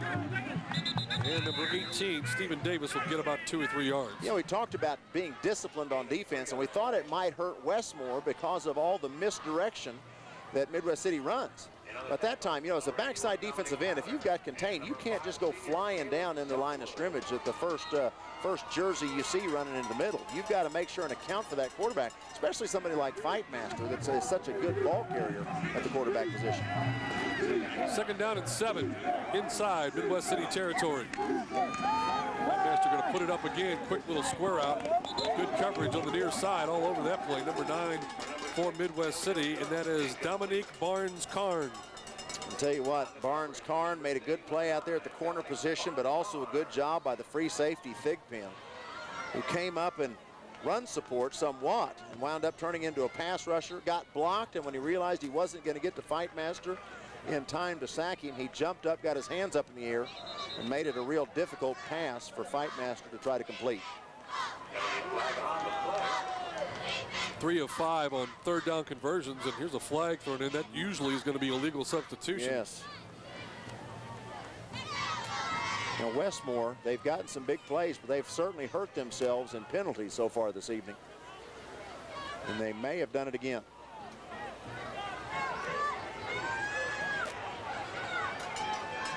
There you go. Dead ball. Illegal substitution against the offense. 5-yard penalty. Repeat third down. Let me write that down. So it looks like you're pledging allegiance. That's illegal substitution. Yes. Got it. Okay. Now that's going to be difficult now. 3rd and 3 out of 5 on their third down conversions, but now they just gone from 3rd and 8 to 3rd and about 13 because of the illegal substitution. Trying to make it challenging. 3 for 5, that's 60%. Feel like Norman North last week having to make it on 4th down. Little slip screen to the wideout. Gets back towards the line of scrimmage. He's going to be about a yard and a half shy of the necessary yards for the first down. Once again, JoJo Durham. Well, a little slip screen, smoke screen, whatever you want to call it. The offensive line blocks for a count, then releases downfield. You hit the wide receiver as he's slanting in, just like a picket fence. Supposed to get behind your blockers, not run over them. And comes up about a yard short of the first down. But I think Westmore's going to go for it. Yeah, certainly they are. Levi Emo wide to the right side. Fightmaster's going to keep it, run it straight ahead, and get the first down. He started falling down about 2 yards from the backfield. Either he's Kareem Abdul-Jabbar or he's got an incredible lunge there, because it looked like his feet were starting to give out. He was starting to lose his traction there a couple yards in the backfield. I didn't think he was going to make it. Then he just kind of flew like Superman and picked it up. That was a gutsy call. You run the risk of giving Midwest City great field position at the 41-yard line with 2 minutes to go in the half. But they went for it and picked it up. First down, still 2 minutes left to go before halftime. Fightmaster rolls right, pass to the far side, and a diving catch, and a 9-yard pickup, and it's Durham once again. But could it be, as we see more laundry? Yes, it is. Another penalty. Didn't see the flag. Mike Whaley shakes his head. Well, it was good pass protection. Of course, it was an aggressive pass protection. It's easier to pass protect when you hold. We have a hold on the offense. 10-yard penalty from the spot of the foul. Repeat first down. And that was a big penalty for the Bombers because Westmore's moving themselves into position to score here. So we see the offensive tackle. Yeah, number 58 kind of gets inside. Just a little bit of a tug there. That was a tackle. Yeah, you're right. It was a tackle, and he was making a tackle. Maybe took his position too literally. First and 25 now for Westmoore. 7 penalties, 50 yards.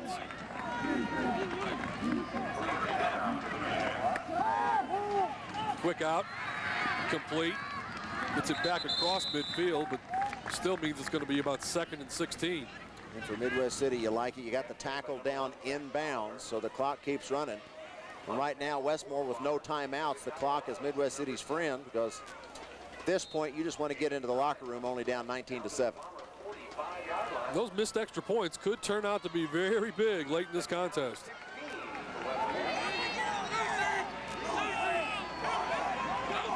And a penalty flag flies. I didn't see movement. Was it? Somebody must have been lined up in the neutral zone, or maybe wasn't enough guys on the line of scrimmage for Westmoore. Possibly was the case. Senior band parents, we'd like you to all the please go on down to the east end. Dead ball foul. Encroachment on the offense. Lined up in the neutral zone. 5-yard penalty. Repeat. 2nd down. Must have been one of the wideouts. Well, seriously, Sure. I mean, it's real difficult for a guard. A guard usually lines up about a foot behind the feet of his center, and the tackle lines up on the guard. Typically, your linemen, offensive line, don't line up in the neutral zone. How wide is the neutral zone? I mean, you see these guys practically helmet to helmet as it is. It's at least the width of the football. Fightmaster looking downfield, throwing into a crowd, and incomplete. That'll bring up 3rd and very long with exactly 60 seconds to play here in this first half. We're seeing Fightmaster. I think he's thrown more passes in this first half than he has half the season. He came in 64 attempts in 7 games. Quick math, that's 9.14. Is that really 9.14? I think so. Oh, you were bluffing. See, I don't watch that poker stuff. Yeah, you bluffed me, and I bought it. Let's see, 64. Well, they'll check that in the truck because I know it's 9.1 something. Kind of like Scrabble. You got to know to challenge somebody, and I don't know, so I can't challenge you. Yeah, he's throwing a bunch more already tonight. Here's a little pitch, and Midwest City, they stayed home that time, Coach Blair. Yes, and it was the same young man, too, in great discipline.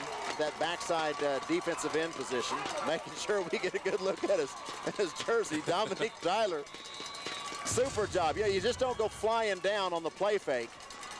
And you see the reverse action here, and Dominique Taylor did a good job. He learned his lesson. I think Coach Huff got in his ear a little while ago, and he kept contained. Was right there to make the tackle. We're going to see Fightmaster coming left.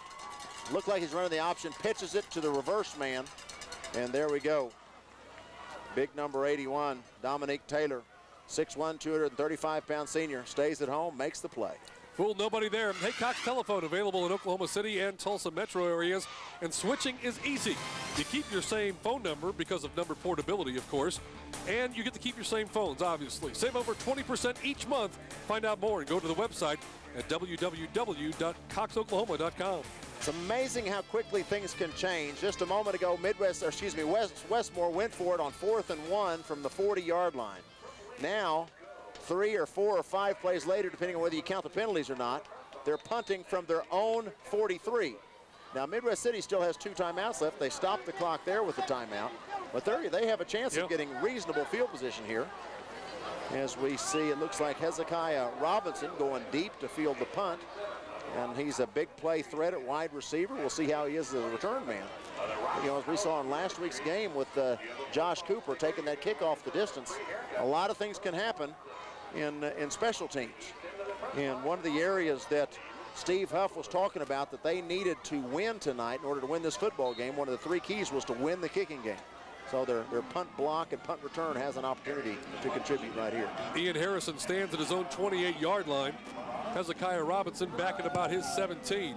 A good high punt. Going to bounce and take a Westmoore drop at about the 18-yard line. 17-yard line.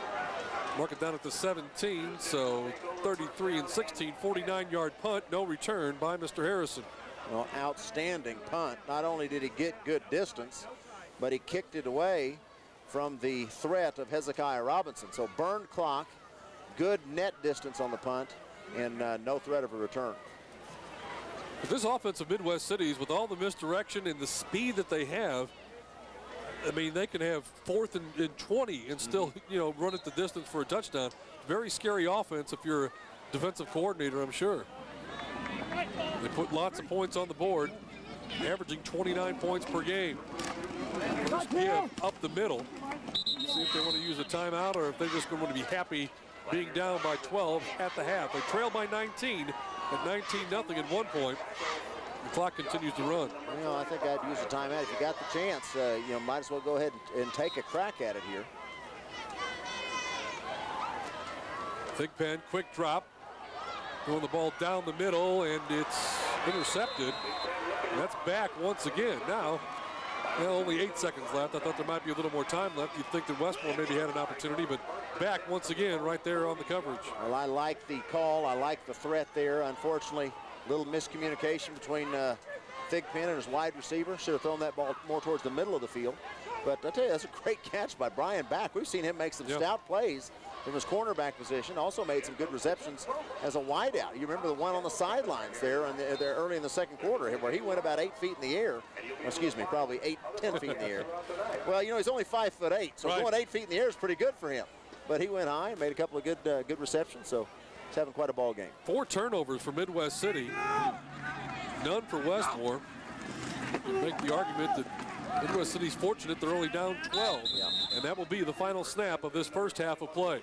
So Westmoore, 7-0 in the season, looking to go to 8-0. They knew it'd be tough here on the road, but right now they lead it at halftime, 19-7, and lots of good stuff coming your way during the second half of action. We'll see plenty of highlights and also some look at the statistics. And right now, let's go down to Rod Thompson as he has head coach Mike Whaley. Thanks a lot, Whaley. Your team up right now, 19-7. You don't look very happy over here on the sideline going into halftime. Well, there's a guy over here calling plays and not helping us at all. If I could fire him and get away from my wife, I would. Oh, gosh, I'm not helping at all. So I would regroup a little bit. Thought our defense was playing real hard. Got a big turnover down there. We let them try football on us, which is kind of a little uncharacteristic for us. But I tell you what, it's always a battle. All right, Coach. Good luck in the second half. Thank you. Coach Whaley right there. Steve, back up to you. All right, thank you very much. 19-7 our halftime score. We will take a timeout and continue our coverage here on your Oklahoma Ford Dealers Game of the Week on the Cox Channel right after this.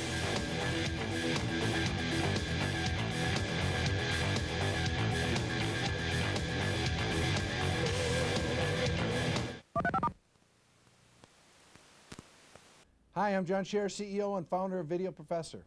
I'm the guy that gives away the free computer learning lessons. Well, today I'm here to tell you about a great new lesson that many of you have been asking for. And here it is, how to buy and sell on eBay. And I'll give it to you free. Now, I'm not going to tell you that I'll make you the next millionaire selling an attic full of baseball cards, but I can guarantee you that I'll teach you everything you need to know about eBay. And again, I'll send you this lesson free. Now, I can do this because I know that once you try my lesson on eBay, you'll be so satisfied that the next time you need to learn anything about computers, you'll come back to Video Professor for all your computer learning needs. And with over 40 lessons on all of today's most popular computer programs, I know there is more you want to learn. And don't forget, call now and I'll send you eBay or any other lesson of your choice free. And I guarantee your satisfaction, or I'll send you $10. So what do you got to lose? Try my product. Call 1-800-675-3502. Working from home changed my life. It all started when I was referred by this free service. With all the money I made working from home, I bought a new home. This is the one website you have to visit. Put your computer to work now. All you need is a computer and a little belief in yourself. I'm making $5,000 a month. I make over $7,000 a month working part-time. I love the lifestyle my home business offers, and the money's great too. Log on to 5income.com now.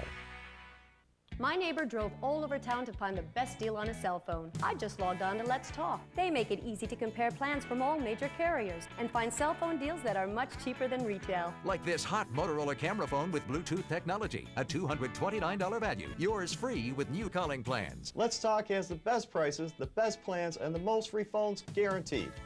Log on to 86letstalk.com or call now to order your free Motorola camera phone. Let's Talk, the smarter way to shop for cell phones. So log on or call now. And what do you call 10,000 dead lawyers at the bottom of the ocean? A good start. Lawyer jokes, they can be funny, but if you're injured because of someone else's negligence, the law is never a laughing matter. Self and Associates are serious lawyers who represent serious injury cases and help families put back the pieces of their shattered lives. I'm James Self. Do yourself a favor. Call 1-800-747-SELF. It just may be the best call you'll ever make. Welcome back. We are at halftime. Right now, the Westmoore Jaguars leading the Midwest City Bombers 19-7. As we get ready for high school entertainment, it'll be the Midwest City Bomber Band performing for us here at the intermission. We'll come back and have a look at all the first half highlights, look at the statistics, more for you, set the scene as to what the standings are in district play, and perhaps grab some other scores from across the state. Lots of big games this week as we are into week 8. Final 3 weeks of the regular season before we begin playoffs. Right now, the Midwest City Bomber Marching Band.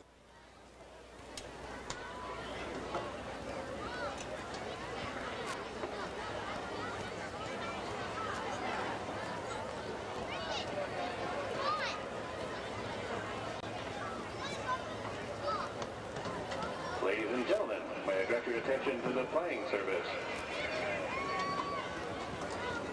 Ladies and gentlemen, the band will be competing at the OSSAA Western Regional Marching Contest on Tuesday at Lawton. Ladies and gentlemen, the pride of Midwest City and their piece entitled Cuban Fire.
Halftime score, 19-7. We'll be right back.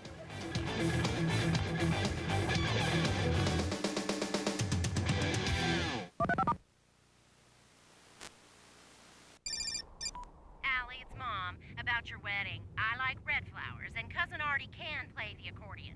Okay, bye, Mom.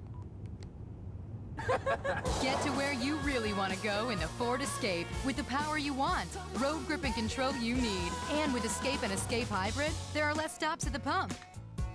Now you can drive a new 2007 Ford Escape for just $277 a month at your best in Oklahoma Ford dealer.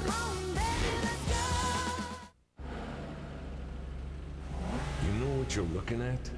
It's a Ford Mustang GT with one of the baddest, most powerful engines on the planet.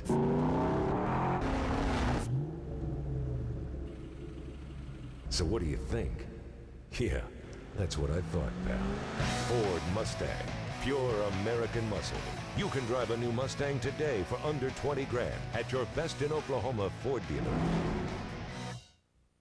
I work from my home, and being able to be home with my kids is a really huge thing for me. This is my life. Cox high-speed internet is so fast, I'm able to get it done. With the bundle, I have the phone, the internet, the TV. I am saving so much money. I mean, anything that simplifies my life is great. I'm able to spend time with my kids and my family, and that's what I need. That's what I want to do, not work. Supermom.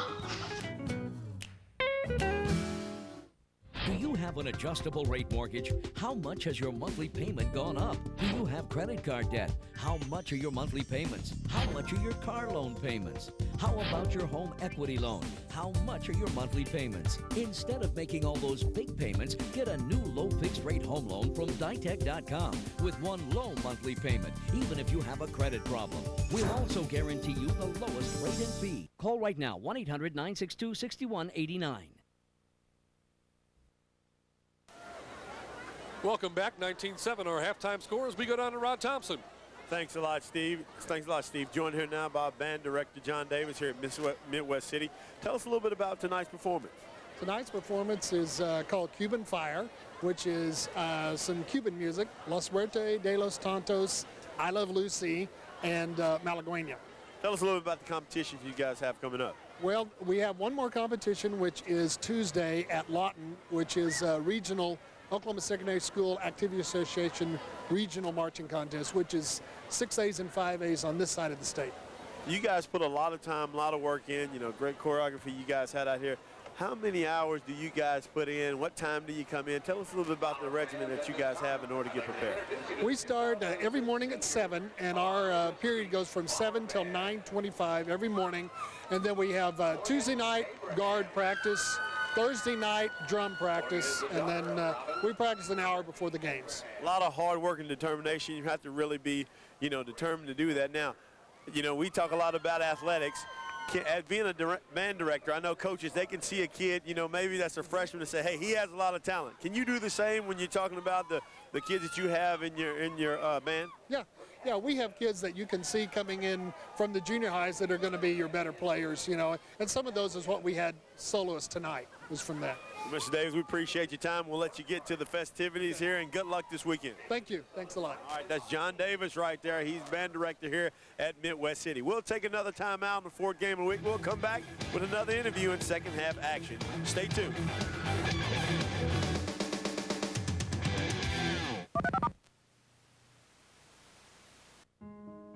I was a successful person. I was good at my job, a good friend, but I didn't feel good. I was a person in debt, and I needed help. When the credit card bills and the collection calls became too much, I called the Freedom Point. My personal coach at the Freedom Point actually found a way to reduce the payments I make every month.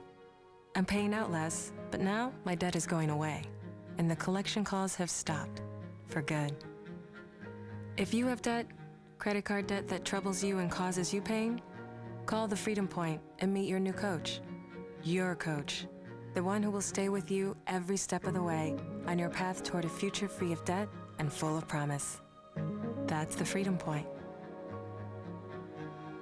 If you're ready to get out of debt and stay out of debt, Call the Freedom Point today. Think you know what your kids are doing online? Well, in an alarming new poll, 30% of teenagers say they've considered meeting a stranger from the internet. 14% have actually done it. Cox Communications wants to help you teach your kids to be safer online. Go to cox.com/takecharge. It's full of information and advice to help your whole family take charge of the internet with a little help from Cox Communications. Queue up a free ringtone from Q-Tones. Call right now and get a ringtone at no cost to you. Just text your choice to 40100. Text D25 for Gold Digger. Text E25 for Wait, the Whisper Song. Text M25 for Sweet Home Alabama. Or text J25 for Super Mario Brothers. Text your choice and send it to 40100. And remember, text right now for a free ringtone from Q-Tones. You know what you're looking at? It's a Ford Mustang GT with one of the baddest, most powerful engines on the planet.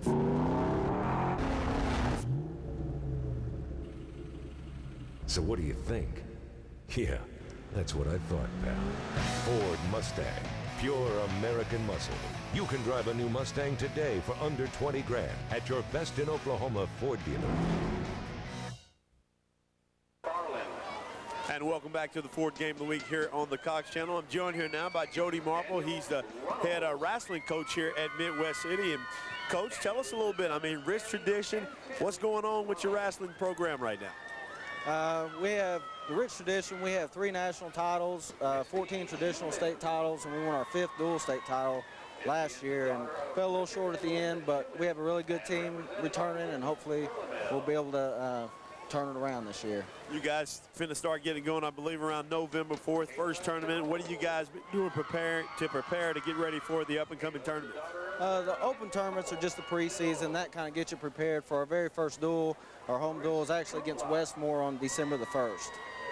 You know, a lot of sports, weight training, you know, cross-training, really important right now. How big is that when it comes to wrestling, as far as getting in the weight room, running, conditioning, all those sorts of things?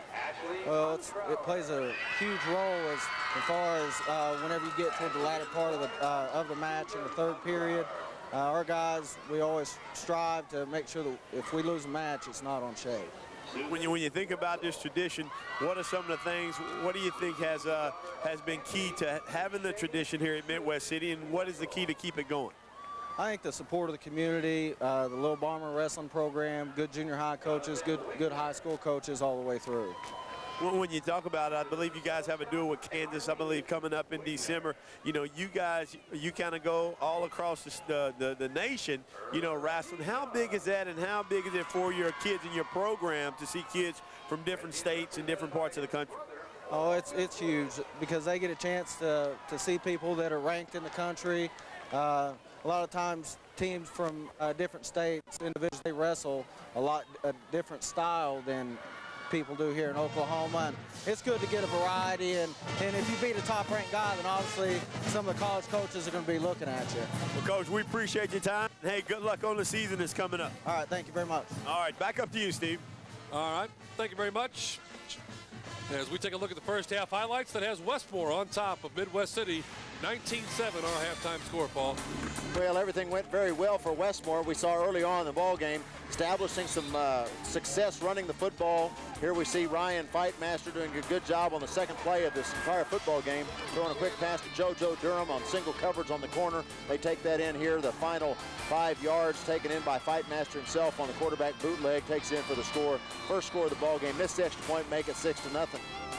And later on in this particular first half, we saw an 87-yard touchdown run here to Stephen Davis as Midwest City was sucked up. Both safeties playing very tight to the line of scrimmage, trying to stop the run. And once Davis got through that front wall, there was nobody back there that could catch him. He goes again, 87 yards for the distance. Second score of the ball game. Then we see Midwest City mounting a good drive, a good deep pass here to the outstanding wide receiver Hezekiah Robinson. Down inside, 1st and goal. But then forcing a pass play, again trying to go back to Robinson. Good coverage here by the cornerback, Brian Back. Ball played, possibly thrown a little bit too flat. Cost Midwest City what looked like a sure 7 points. Now the next possession, Midwest City tries to start something, but a good hit by the outside linebacker, Zach Buckner, and also Joey Fowler in on the play, and Fowler picks up the loose football and takes it 13 yards for the touchdown. Now down 19-0. Important that Midwest City gets something going, and that's exactly what they do. Talented running back, sophomore Tim Flanders, zigzags his way downfield, picks up some 25 yards on that particular carry. Then later on we see Andrew Thigpen, just a power play there, following his backs and following his lead blockers. And this time again, Thigpen hands off to Flanders up underneath, and Flanders does a good job in the open field, making a guy missing. Takes it in the distance there for the touchdown.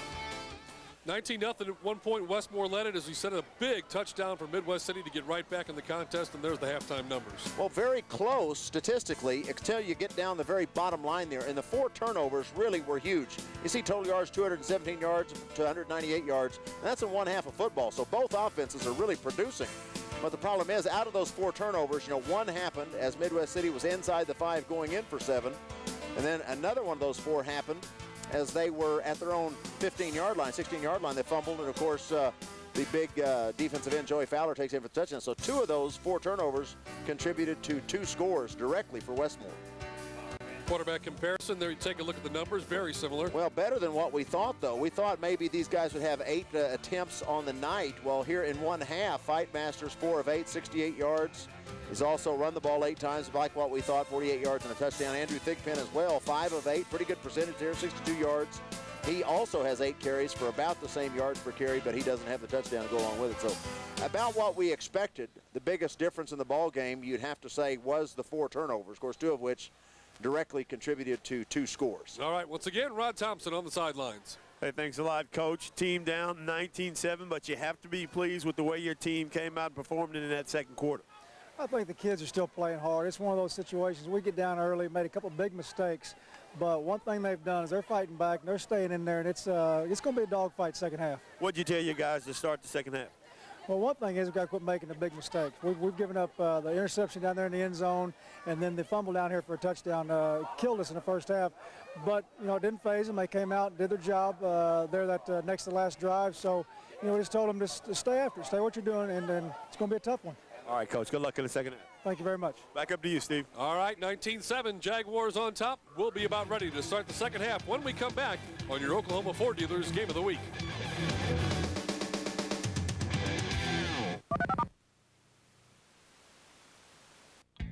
The other day, my neighbor set out to find the best deal on a cell phone, and so did I. She drove all over town convinced that the big retailers offer the best deals. No, we're out of that phone. I just went to my computer and logged on to Let's Talk. They make it easy to compare plans from every major carrier. And Let's Talk is the best way to shop for all the latest cell phones. You can order online or call toll-free for deals you won't find anywhere else. Like this hot Motorola camera phone with Bluetooth technology, a $229 value. Yours free with new calling plans. Let's Talk is easy, uncomplicated, and their deals are much cheaper than retail. I would like to order. Keep your old number or get a new one. Let's Talk has the best prices, the best plans, and the most free phones, guaranteed. Free phones and free shipping without leaving home. Why drive all over town when Let's Talk has the best deals around? Log on to 86letstalk.com or call now to order your free Motorola camera phone. Let's Talk, the smarter way to shop for cell phones. So log on or call now. Major credit card required. We are back, both teams retreating to the sidelines to get further instructions from their head coaches, and we've got a second half of football yet to play here. And Paul, I can't help but feel that if you're Westmoore leading 19-7, it's almost as though it were a tie football game, or perhaps closer than that 12-point differential. Well, one thing you don't like if you're Mike Whaley is the fact that you had 8 penalties in the first half, 55 yards. That's absolutely unacceptable, especially for a 2 or 4th ranked team in the state, depending on which poll you look at. But yeah, they've had plenty of opportunities. With all the turnovers and things, they very easily could have blown this football game open with the many opportunities that they had. However, you look on the scoreboard, and it's still a ball game. Midwest City's done a good job of hanging in there considering all the bad things that happened to them.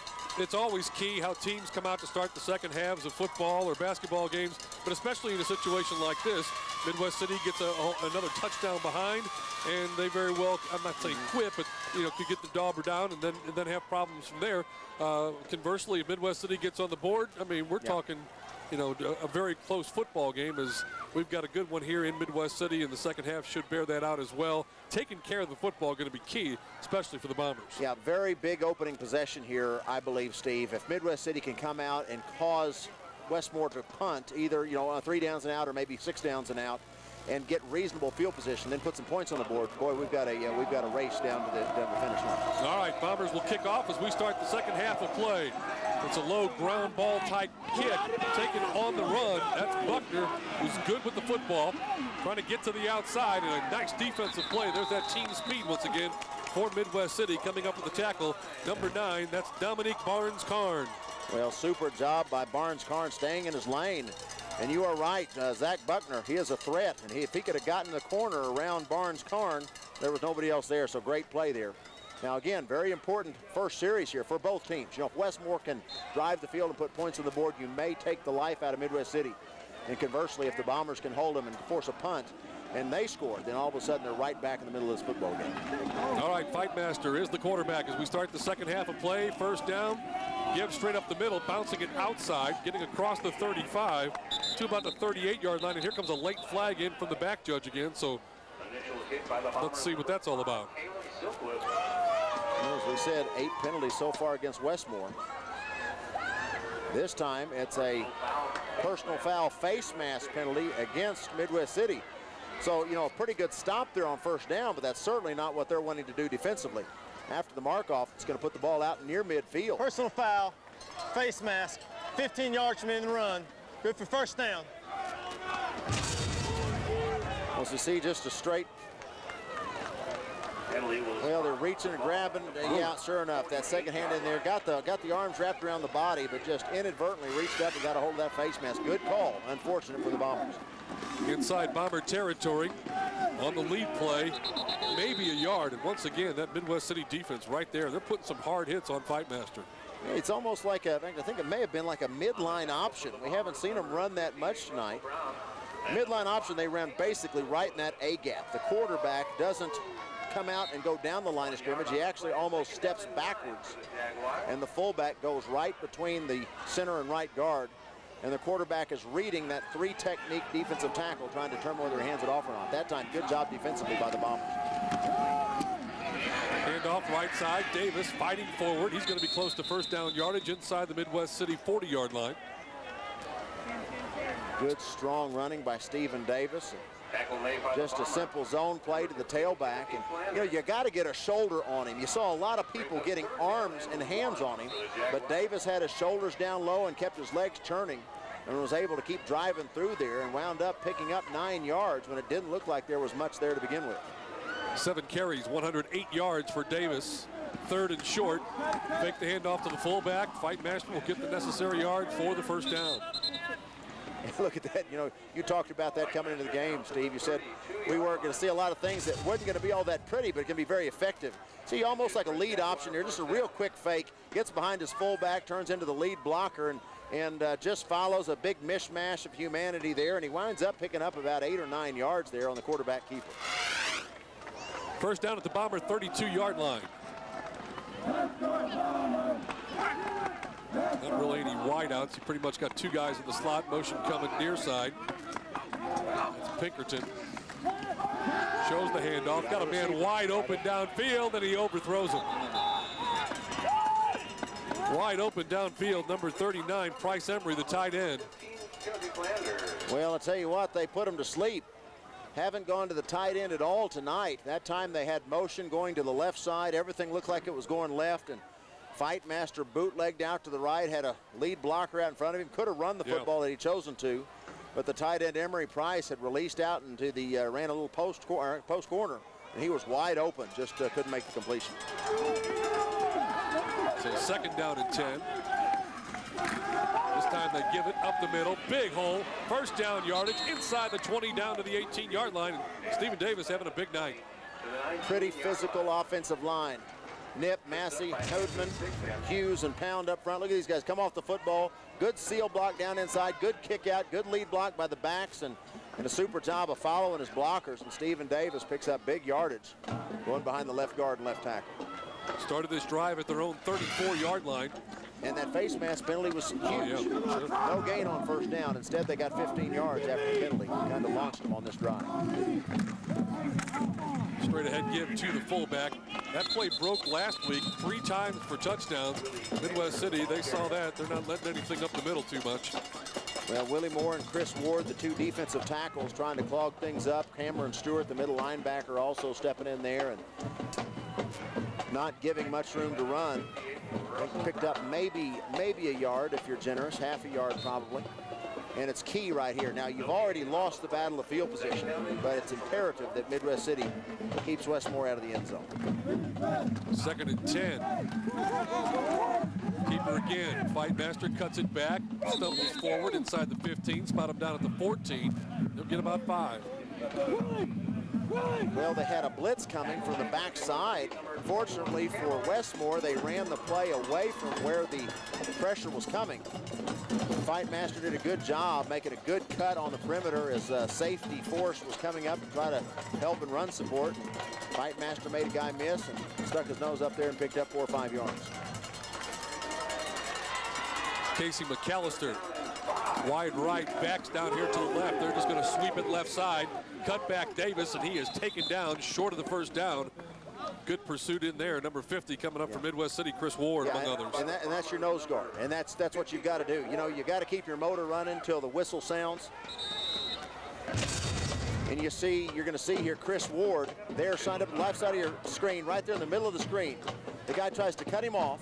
Now, good run support here by Andrew Thigpen, makes him turn back inside, and there he is coming in late. There's the nose guard coming hard down the line of scrimmage, and he's actually the one that made the tackle. Now, Thigpen slowed him up and caused him to turn inside.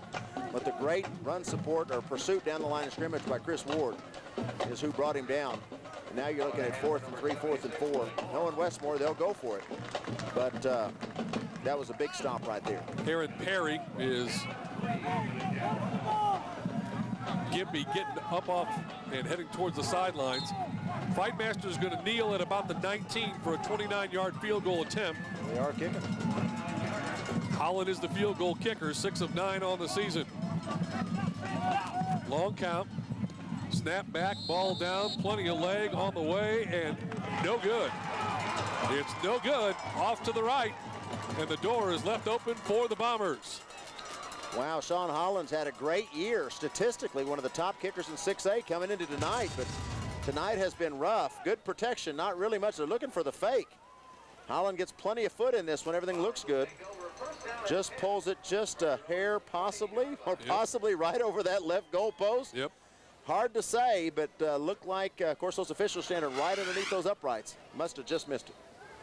Big game coming up tomorrow night. Going to be Claremore and East Central. Another 5A matchup. High school prime time at 7 o'clock and the kickoff at 7:30. Bombers take over 1st and 10 from their own 20-yard line. Thigpen keeps it, and he'll lose 3. Fowler in there again, number 89, among others. What, he is a force to be reckoned with. 6'4", 255 pounds. And look at this, just good force on the edge. He's being double-teamed. And Fowler fights through the double team. Then actually, the outside linebacker, Aaron Rigsby, is who held that play up. Good job by Rigsby. Then Fowler fought through the double team and made the tackle. Loss of 1 in the play. 2nd down give, and here comes Flanders. Well, you better wrap him up because you cannot just arm tackle him. And he gets through that line of scrimmage and big 1st down. Well, good job offensive line. Nice little seam created there. And Flanders does a good job of finding that seam. See the quarterback reverse out, just a straight tailback play. Linebacker over pursues just a little bit, out of position to make the tackle. Good cut by Flanders. Good blocking downfield by the wide receivers, and a nice pickup for the 1st down. 9 carries, 89 yards. If anything, you say he's not getting the ball enough. I'm sure he's going to get a pretty steady diet the rest of the way. Well, this is what they do and what they do well. Again, you know, Flanders, the number 2 rusher in 6A, coming into tonight's ball game. You don't become the number 2 rusher by not getting a steady diet of carries. And I think Midwest City may have outsmarted themselves a little bit early in the ball game, trying to get a little too cute with some of their formations. Now they've gone back to what they do best, and they've had some success with it. Give up the middle again, short yardage. Once again, Fowler is in there. Yeah, Flanders is 2nd in the state in rushing, but he's about 200 or 300 yards behind Harrison Jeffers of Lawton Eisenhower. See here, good lead block by the guard on Fowler, or we think so. Holy smokes. Fowler just a powerful young man. Guard had good position coming down, had his head on the inside, good kick out. Maybe had somebody tangle him up in the feet a little bit. That always hurts you in your alignment. But Fowler did a good job of just closing that hole. Thigpen going to keep it, roll left side, little underhand pitch on the option. First down yardage. That's Moore. He's into the secondary. Big first down, all the way down to the 34-yard line. Vershawn Moore, handy job of running. I've never seen an option run left and the ball pitched with the right hand. No, I haven't either.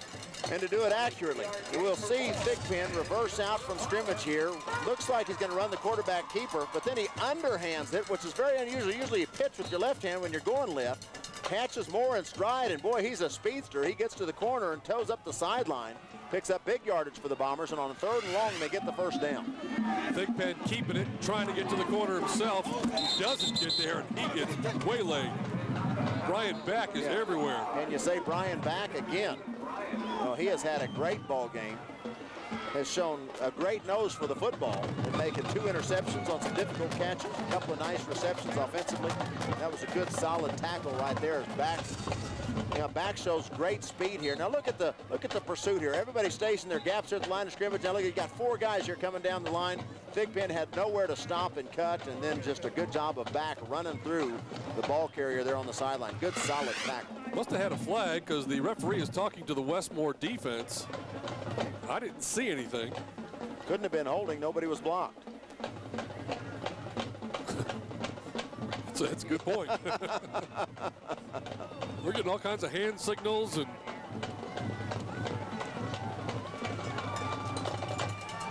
or maybe they're just fixing the clock or something. There we go. 2nd and 8. 24 on the clock. We're back to 5:24 is what they say. So moms and dads, when you tell your kid that he's not big enough to play football and you see number 37 for Westmoore running around out there at 5'8" and 160, you might want to think again. Well, what's the size? What's the old saying? It's not the size of the dog in the fight, but the size of the fight in the dog. Exactly. Tell you what, that Brian Back, he is a competitor. Rod Thompson, what do you got for us on the sidelines? Hey, Steve, they are setting the clock here, but plenty of time right now for Midwest City to get their fans fired up. And I give this team a lot of credit, but most teams do. You know, when they got down on the sideline, all the guys were steady saying that we're going to come back, keep fighting. You hear the coaches encourage them, and now this crowd is really getting into it and getting these guys fired up and going. And as you said, Paul, kind of made simple them formations, getting Flander a lot of runs, making a big difference right now. And you can tell the atmosphere on this Midwest City sideline, they're pretty fired up trying to punch the ball in. Steve? The Thigpen kept it. Looked like he was going to get enough for the first down and was just tripped up. Now the referee stopped the clock again. I think it was Brandon Morris, Steve. Yeah. A good play fake to number 15, Tim Flanders. And, of course, when you have the success that he has running the football, the defense bites on it. And there looked like there was plenty of room for Thigpen to run as he kept it himself. But a nice play defensively by Brandon Morris, who was the last man there that could stop him. Just got a hold of an ankle. 3rd and 4 inside Westmoore territory. That's 5 easy. And Fowler anxious this time. The guy in front of him got up and went in motion. Moore, he's done it all night long, and Fowler got up and followed him. Yeah, that was a good job by Fowler on trying to say, wait a second, he drew me offside. But when the H-back went in motion, he kind of starts very abruptly. And that's the 2nd time tonight that we've seen it draw a penalty on the defense. As the H-back goes in motion, Moore, seeing that movement, came across the line of scrimmage. When he realized what he'd done, he immediately started pointing to the offensive tackle, saying it was his fault, he drew me off. But the officials are too wise to fall for that trick. And Midwest City may have picked up a free first down, depending upon the spot here. It looks like they're going to spot it at 3rd and short. I don't know what the discussion on the far sidelines is. They still haven't moved the yard marker, so we can't tell just how short it is. Or maybe they're going to bring... I think they're going to measure. So 4:44 left to go here in the 3rd quarter. Westmoore got out to a 19-0 lead. Midwest City answered with a late touchdown in the first half to make it 19-7. And that's where we sit right now with the sticks coming in from the sidelines. And a measurement coming up here to see if that penalty gives enough yardage for Midwest City to get the first down yardage. Well, very rarely do you lose the turnover battle and win the football game. But amazingly enough, after 4 turnovers in the first half, Midwest City is right in the thick of this ball game. Not enough for first down yardage. About 6 or 7 lengths short.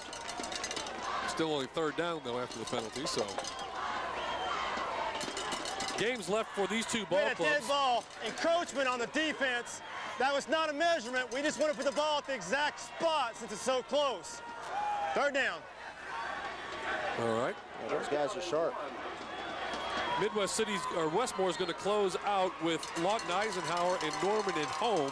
Midwest City will play at Choctaw and host Putnam City to close out the season. But this one is yet to be decided. Thigpen keeps it, turns. He didn't need a lot. He didn't get much, but he probably got enough for the first down. Don't like the call. Don't like the call. You only need 6 inches. Just quarterback sneak it, get behind him, and push. Right down. Now look right here. He actually reverses out from center. He goes about 3 yards deep. And you've got some penetration there from the big defensive tackle. That was number 79, if I can get to my page on the roster here. Can't get the page open. Stephen Brewer. It got penetration there from his 3 technique position. You know, it's too easy to lose a foot there when you reverse that and go that deep. I think on 3rd and short, I'm just quarterback sneaking it, but you know, it's close. They're having to measure. Steve Huff, the head coach, first-year head coach. Coached high school football down at College Station. You see that look right there? He's just saying, look, I can read his lips. He said, we should have called the quarterback sneak. That's exactly what he said. But they got it anyway. He got enough. It's a ball game the rest of the way from here. 4:06 still 3rd quarter. And again, if you're just joining us, 2 missed extra points and a missed field goal right now for Westmoore loom large.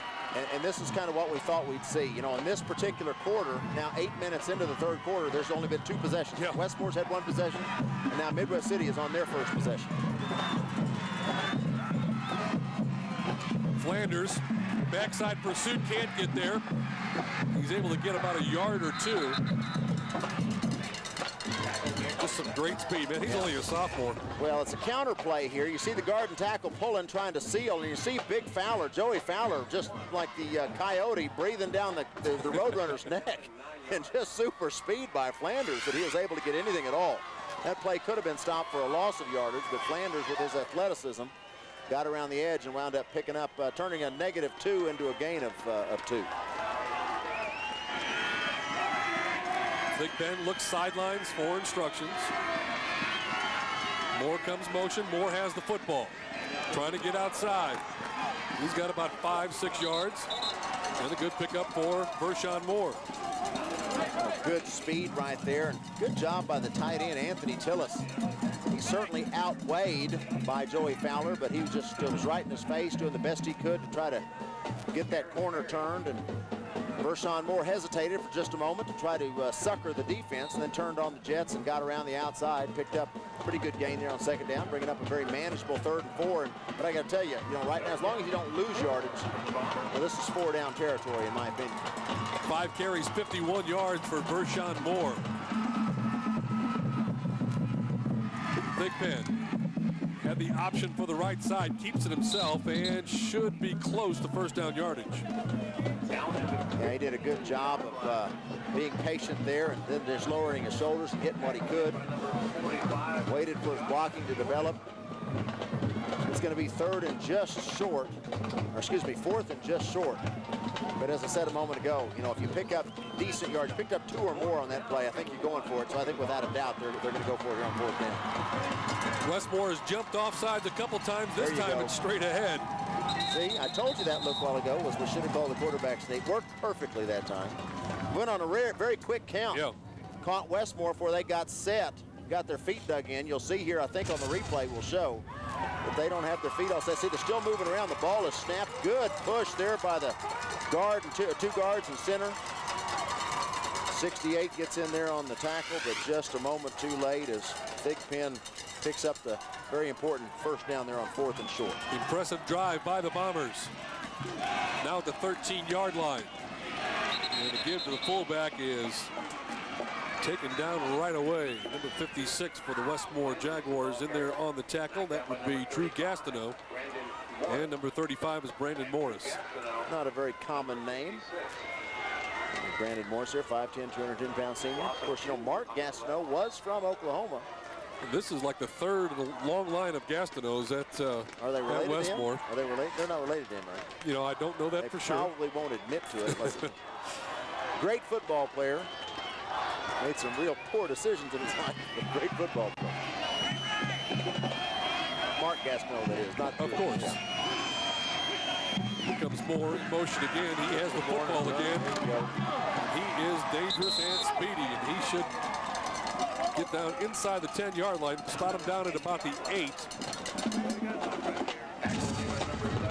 A lot of speed on that side of the football. Just reverse out and hand it to the motion man. Vershawn Moore catches the ball almost in stride. 5'7", 175-pound junior, gets to the corner, turns upfield, picks up about 5 or 6 yards there on the second down carry. Brings up 3rd and 5 with under 30 seconds left to go here in the third quarter. Westmoore defense looking to their sidelines, looking for some help from their fans. And again, jumping off sides on the motion. And the delayed finger pointing, I love it. I just love it. You know, who teaches these guys to lie that well is what I want to know. You know, you can see it in his body language with the motion, when the H-back went in motion. Big Glenn Wamel jumped across the line of scrimmage, then just threw his head back in disgust. Then he thought, wait a second, maybe I can still fake him out. And then he pointed at the tackle. Bravo, young man, outstanding. Dead ball, encroachment on the defense, half the distance to the goal, still 3rd down. 10 penalties, 65 yards. Well, it's not exactly equal, but it's countered at some. You know, you've got the 4 turnovers by Midwest City, but then you've got 10 penalties by Westmoore, which is not as devastating, but it's devastating. Right now, kind of like a good Greg Maddox pitching the offense of Midwest City, keeping Westmoore off balance. And the first man through has first down yardage, and it'll be 1st and goal from about the 1-yard line. And that'll be the final play of the third quarter. Well, an interesting fourth quarter, as we'll open up with Midwest City at the Westmoore 1-yard line. 19-7, Jags on top. We'll be right back.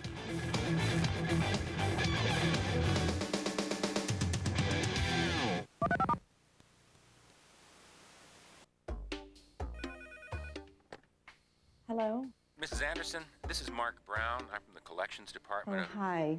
Listen, I'm sorry I haven't sent in my payment yet. I'll get it in as soon as I can. Mrs. Anderson, if I may make a suggestion, I'm noticing a pattern in your payment history. Since you've reached your spending limit, you've only been paying the minimum balance. Is that a problem? Well, no, but then your payments started coming later and later, and now you haven't been sending any at all. Some things have come up, and Maybe you should call In Charge. They'll work with you and come up with a solution that's right for you. When life hands you a little more than you can manage, you can call In Charge Debt Solutions. We're a nonprofit company that puts people back in control by helping them manage their debt. Our certified personal care counselors will stop the collection calls. We'll work with your creditors to help lower your interest rates. You'll have one affordable monthly payment so you can keep living your life. We'll help you pay off your debt sooner, without a loan and without declaring bankruptcy. You can call In Charge today. We'll help you get control of your debt and show you how to stay that way. Must be 18 or older to call. Midwest City trying to get into the end zone here as we get ready for the first play of this fourth quarter. Trailing 19-7, but knocking on the door. Thigpen will keep it into the end zone. Touchdown, Midwest City. Boy, I tell you, Steve, that's a great little adjustment by Thigpen. Did you see him take the quarterback sneak? He doesn't go right in behind his center. He actually takes a full step to the right and finds a nice seam there. First and goal right there. Good block down by the guard. And Thigpen just follows that seam in for the touchdown. We have got a ball game here with a 11:59 to go in this fourth quarter. Cordova comes in for the extra point attempt. Snap back and the kick is away, and it is up and it is good. 19-14. Westmoore leads it, but Midwest City has all the momentum. We'll be right back.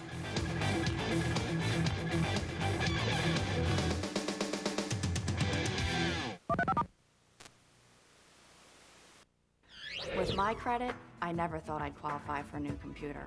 But with Blue Hippo, all I need is a home phone and a checking account, and approval is guaranteed. We're talking to people who have discovered Blue Hippo Funding's Guaranteed Approval Program. It doesn't matter if you have bad credit or no credit because we don't check your credit. Your approval is guaranteed with just an active checking account.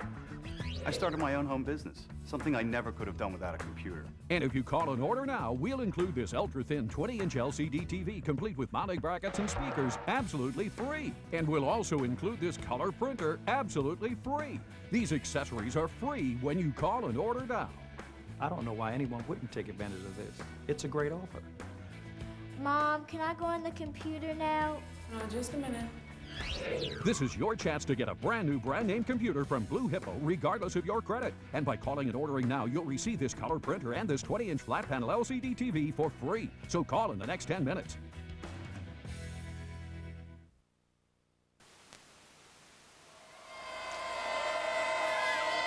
The bleacher creatures from Westmoore right now, they need to rally their troops because Midwest City has taken all the momentum away from the number 2 ranked Jaguars. 19-14 our score. The kickoff will go out of bounds and the flag will fly. And Midwest City will get, or Westmoore will get good field position. Scoring drive, Paul, it took quite a while. Well, we may eat up half the quarter just going this scoring drive. We see Thigpen reversing out the underhand pitch on the option going left.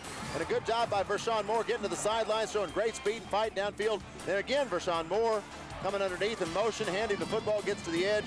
Then the final yard in for the touchdown. Andrew Thigpen takes the quarterback sneak. 14 plays, 80 yards. More importantly, almost 8 minutes, 7 minutes, 58 seconds off the clock. Steve, you and I were talking about that. That was a 2-possession quarter. Westmoore 4 minutes, and then Midwest City 8 minutes. Bombers will get it 1st and 10 from their own 35. Fightmaster in trouble and going down. Holy smokes. Could it be Bomber magic working tonight? Chris Ward, big nose guard. As Fightmaster came out, going out to his right. As he began to set up, right there breathing down his neck was Chris Ward. And Ward makes the sack. Big loss, 12-yard loss. 12-yard loss, and right now the Jaguars are on their heels, and Midwest City is a snowball going downhill as far as momentum is concerned. Second down and very long. Stephen Davis has got potential to go very long. He'll get a good chunk back, but for a second there, it looked like he might get a lot more. Andrew Thigpen has some incredible hand strength, folks, because he just gets one hand on Stephen Davis. And if Thigpen doesn't hold him up, he could go for a score. Good job of blocking, good job of following his blocking. Davis gets to the outside right there, 2 hands like he's water skiing, and he's hanging on. And then you got some help coming in there late, but Thigpen may have saved 6. Gain of 8 on the play. Still 3rd and 14. Fightmaster looking downfield, and again he is blitzed. Gets away, looks downfield, then it's intercepted and then dropped. Almost taken away by the Bombers. What a series of emotions for both coaches. It looks for a moment like Fightmaster's going to be sacked, then he breaks free. Looks like he's going to make a big play. Looks like it's going to be an interception, but the ball pops out. Dominique Barnes-Carn. See, Fightmaster under pressure eludes the tackle to the middle linebacker, Cameron Stewart, who is blitzing on the play. Thinks he finds a receiver, forces the ball in where he shouldn't be throwing it. Double coverage. Barnes-Carn makes a good read, comes underneath. There's the ball right in the breadbasket and can't make the catch. Harrison on to punt. Good snap. Short punt this time. Let it go. Get away from it. And it takes a Westmoore bounce and rolls down to the 27-yard line. Well, Midwest City, with all the emotion and momentum on their side, will have the football and try to take the lead when we come back.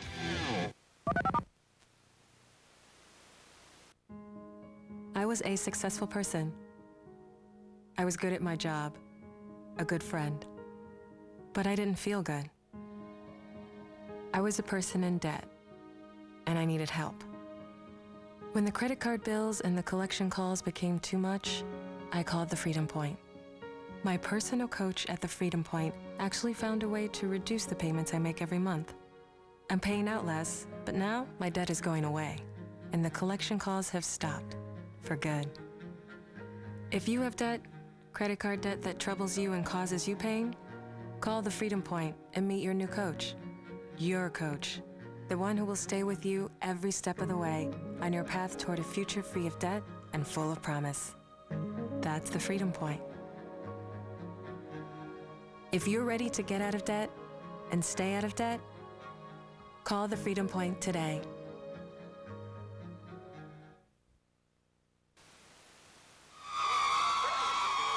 Welcome back.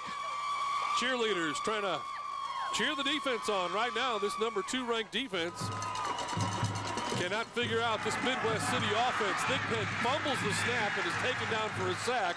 And maybe the only thing that can stop Midwest City right now is Midwest City. Well, they've played error-free in that third period and wound up winning the quarter, but now Thigpen loses control of the football as he's reversing out from center. Just never kind of gets it secured in his hands. The ball pops out very fortunately for the Bombers. Took a good bounce and he was able to pick it up. But it was a 7 or 8 yard loss there for Westmoore. So good first down play statistically for the Westmoore Jaguars. Almost looked like he lost the ball as it maybe hit the pulling guard from the left side as he was pulling there out. you go. You're trying to blame the lineman again. You know, how can you take a fumble and you turn it around, you blame the poor lineman? That's not what I was trying to do. There'll be some sort of discrimination. I'm not sure what it is yet. Timeout taken on the play. Maybe we'll see if we can get that last play from scrimmage. And first we'll tell you about coming to work with me and Paul Blair, Ron Thompson. If you're self-motivated, enthusiastic, and determined to make a difference, you can go to our website and find out about more employment opportunities with Cox. I think you just killed any opportunity of getting a phone call there. Well, you know, I think Midwest City, I think they did that on purpose. You know, I think they're going to their 4 corners offense. They're going to try to run out the clock, eat all 10 minutes, so they needed to lose yardage on first See down. if the quarterback doesn't hit the He ball. reverses out. You can't see it from that angle. He just, you know, he ate some corn on the cob on the halftime. He had some butter on those fingers. Okay, one more time. Pulls out here. Now, look, it's hard to see. Oh, no, it's not even close. Not even close. There's not a lineman anywhere close. Look, they're doing a great job. Look at the hole. I could have run through that. My apologies. Thank you. All right. Second down. Thigpen. Late pitch to Flanders. And a good job defensively coming up. Zach Buckner for the Jaguars. Very solid, disciplined defense. Didn't buy the fake to the back. Stayed disciplined on the quarterback, Thigpen, and also stayed disciplined on the pitchman. See Thigpen coming down the line of scrimmage. Defensive end comes upfield, gets force on the quarterback. He pitches. And then you've got good job coming inside out, strong safety Zach Buckner making the tackle on Tim Flanders. Third down at about 13. Big play in this ball game right here. Thigpen rolling, looking, passes batted down, incomplete. That'll bring up a 4th down. Boy, what a great, like a heavyweight fight as these two are just going toe-to-toe. Momentum seemed to be on Midwest City's side, but great defensive stand by Westmoore as Thigpen rolls to his left. Good pressure. Good job by the defensive lineman getting high up in the air. Actually blocked that with his face mask, but that's okay. He'll take it. Forcing Midwest City to punt here from their own 23-yard line, 24-yard line. Number 79, big Stephen Brewer, Jr. And we got a penalty flag flying in. Westmoore saying that Midwest City is at fault, but Westmore's claimed that a couple times tonight, haven't they? Yeah, you know, their honesty is to be questioned at this point in time. Just because they're finger pointing, you know. Midwest City says, nope, they're fibbing again. Yeah, it's like having a couple of children. Encroachment on the defense, 5-yard penalty, still 4th down. You ask your kids. You know, if you got more than only having one kid, it's not fair because if the lamp's broken, you know who did it. When you got 2 kids or more, it really becomes a challenge. As you walk into the room and say, who started it, and they're both pointing at the other one. Kind of what this looks like down there at the defensive line of scrimmage. Zach Tolliver, deep for Westmoore. It's a high, short, very short kick. Ooh, bad roll. It takes a Westmoore bounce on top of it. The line of scrimmage was the 30. After the punt with no return, it's going to be the 43, a 13-yard punt. Wow. That did not turn out very well for Midwest City. Andrew Thigpen averaging 37 yards per kick this season. That time comes through with a 13-yarder at a critical situation in this ballgame. Field position, which was a factor early and hasn't been since, becomes so once again. In the Midwest City 44-yard line. 8:43 still to go. First down give to Stephen Davis. Fighting for yardage, maybe gets it to the 40. Well, the defense is really swarming around in there, but tell you, good job by Stephen Davis. Didn't look like there was anywhere for him to run. And somehow he found a little bit of a seam and turned no gain into about a 3-yard carry on that first down. Davis now with 134 yards on 11 carries. Of course, 87 of those coming on one jaunt. That helps your average. It really does.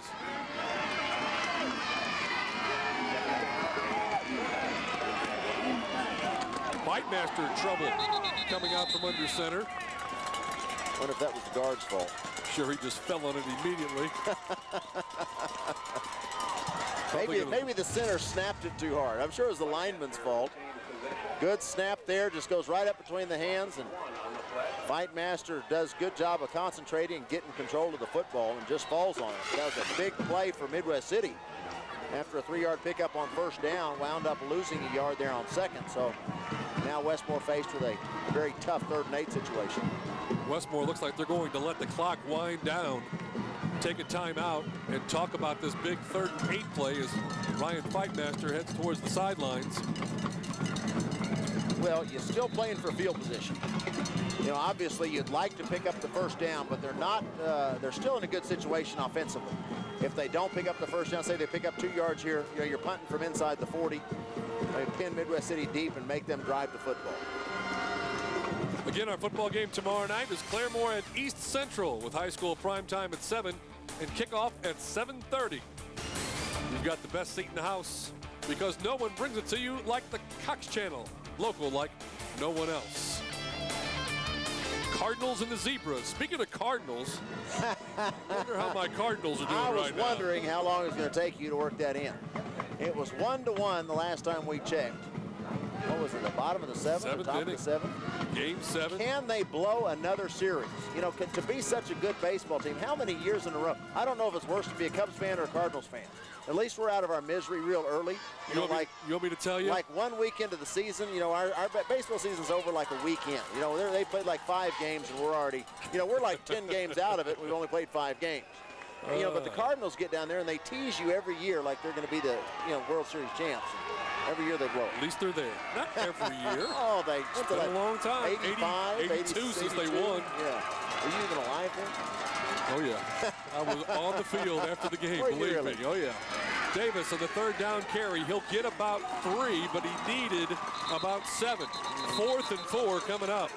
Now that makes this an obvious punting situation. You know, if they pick up 6 or so and they're looking at 4th and 1, 4th and 2, maybe you think about going for it with that rushing attack. But 4th and 4, 4th and 5.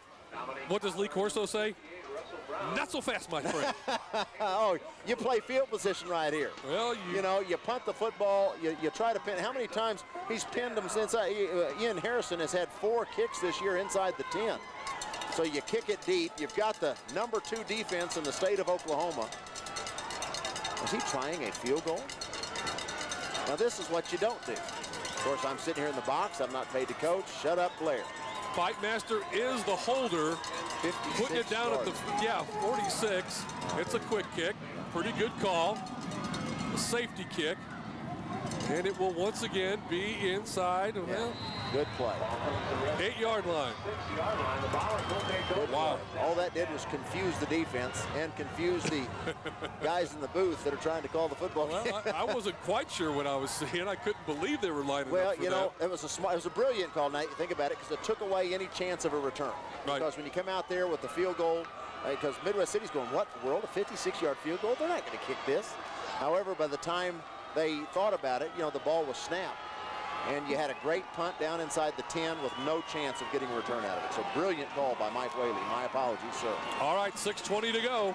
Midwest City with a long way to go on the field, but they can do it in a hurry. Moore is the man that can do it. Stiff arm, and he might go the distance. Cuts back.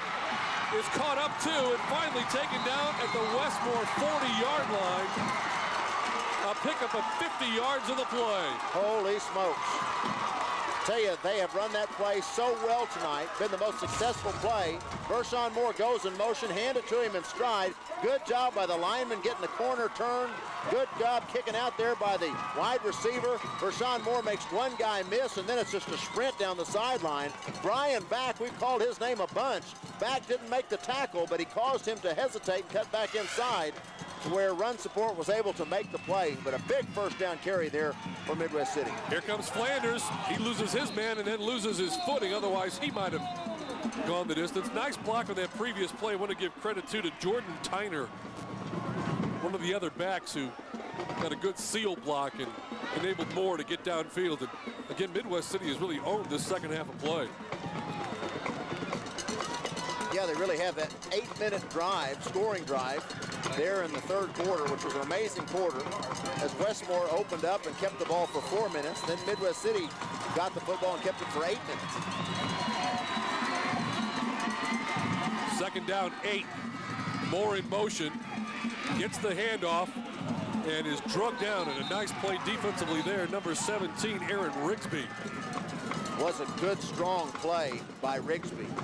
Little different alignment that time, as they had two wide receivers to the left. They're running that direction, so those guys needed to make plays. Now, good penetration there by the big defensive tackle. That was Stephen Brewer. But those wide receivers just didn't do a good job of blocking out wide. Third and a little more than 10. Thigpen keeps, and he is brought down immediately. May have been a turnover there, too. It's hard to say. You don't know if the officials saw it. Did the ball come loose?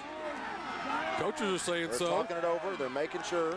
The guy in the white hat needs to decide for sure, and it is a Jaguar turnover, the 5th of the night against Midwest City. I didn't see it.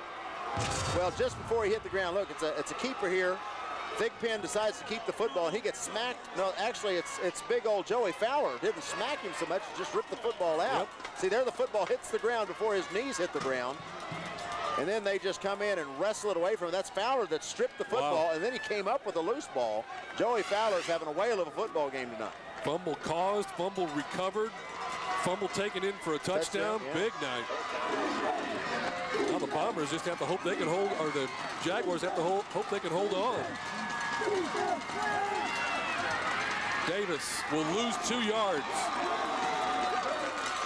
You know, effectively, when you're starting at your own 5, you'd like to make a first down and punt.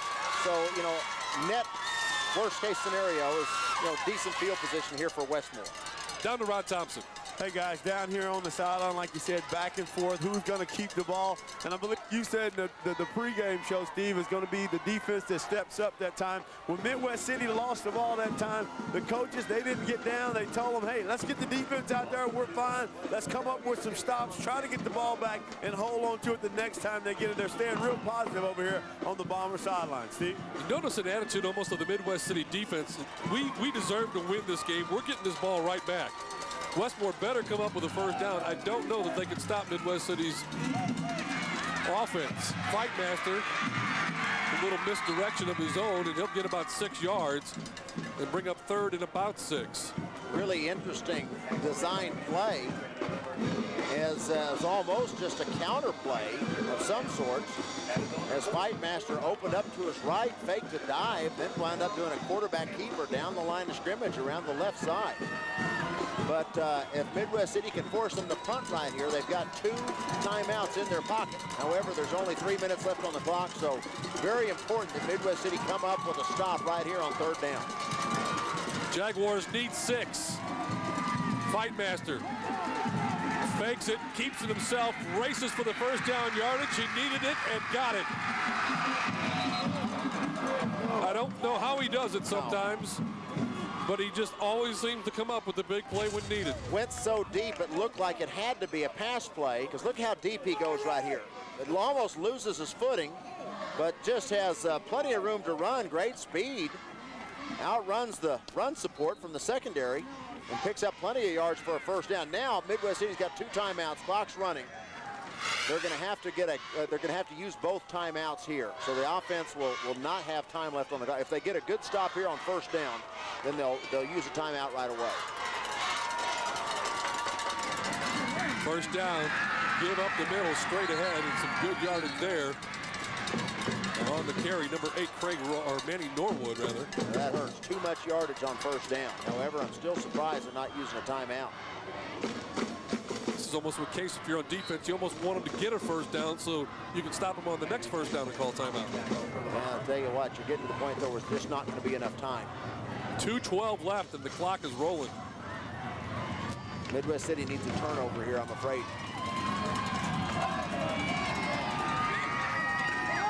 Pitch it, coming right side. Davis nearly broke it, but he's got a first down at about the 23-yard line. Well, that was the tough thing. Cameron Stewart, the middle linebacker, makes a touchdown-saving tackle. Pull both guards. And good job by Davis. Great speed, just kind of squirts through the hole there. And Stewart, there on the ground, gets a hold of a foot and just hangs on for dear life. Saves 6. But a big first down carry there by Davis. And now the tough thing is here, of course, they're going to have to use their timeouts regardless now. But, you know, obviously you want to stop them for very short yardage on first down. But, you know, it's getting critical.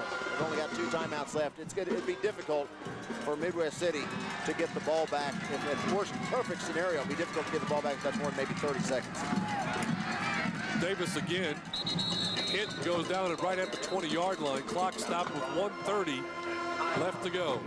We'll take a timeout, continue our coverage. We've got a thriller here in Midwest City. We'll be right back.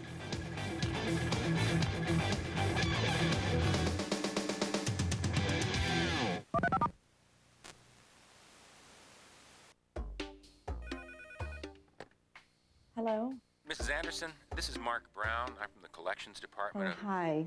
Listen, I'm sorry I haven't sent in my payment yet. I'll get it in as soon as I can. Mrs. Anderson, if I may make a suggestion, I'm noticing a pattern in your payment history. Since you've reached your spending limit, you've only been paying the minimum balance. Is that a problem? Well, no, but then your payments started coming later and later, and now you haven't been sending any at all. Some things have come up, and Maybe you should call In Charge. They'll work with you and come up with a solution that's right for you. When life hands you a little more than you can manage, you can call In Charge Debt Solutions. We're a nonprofit company that puts people back in control by helping them manage their debt. Our certified personal care counselors will stop the collection calls. We'll work with your creditors to help lower your interest rates. You'll have one affordable monthly payment so you can keep living your life.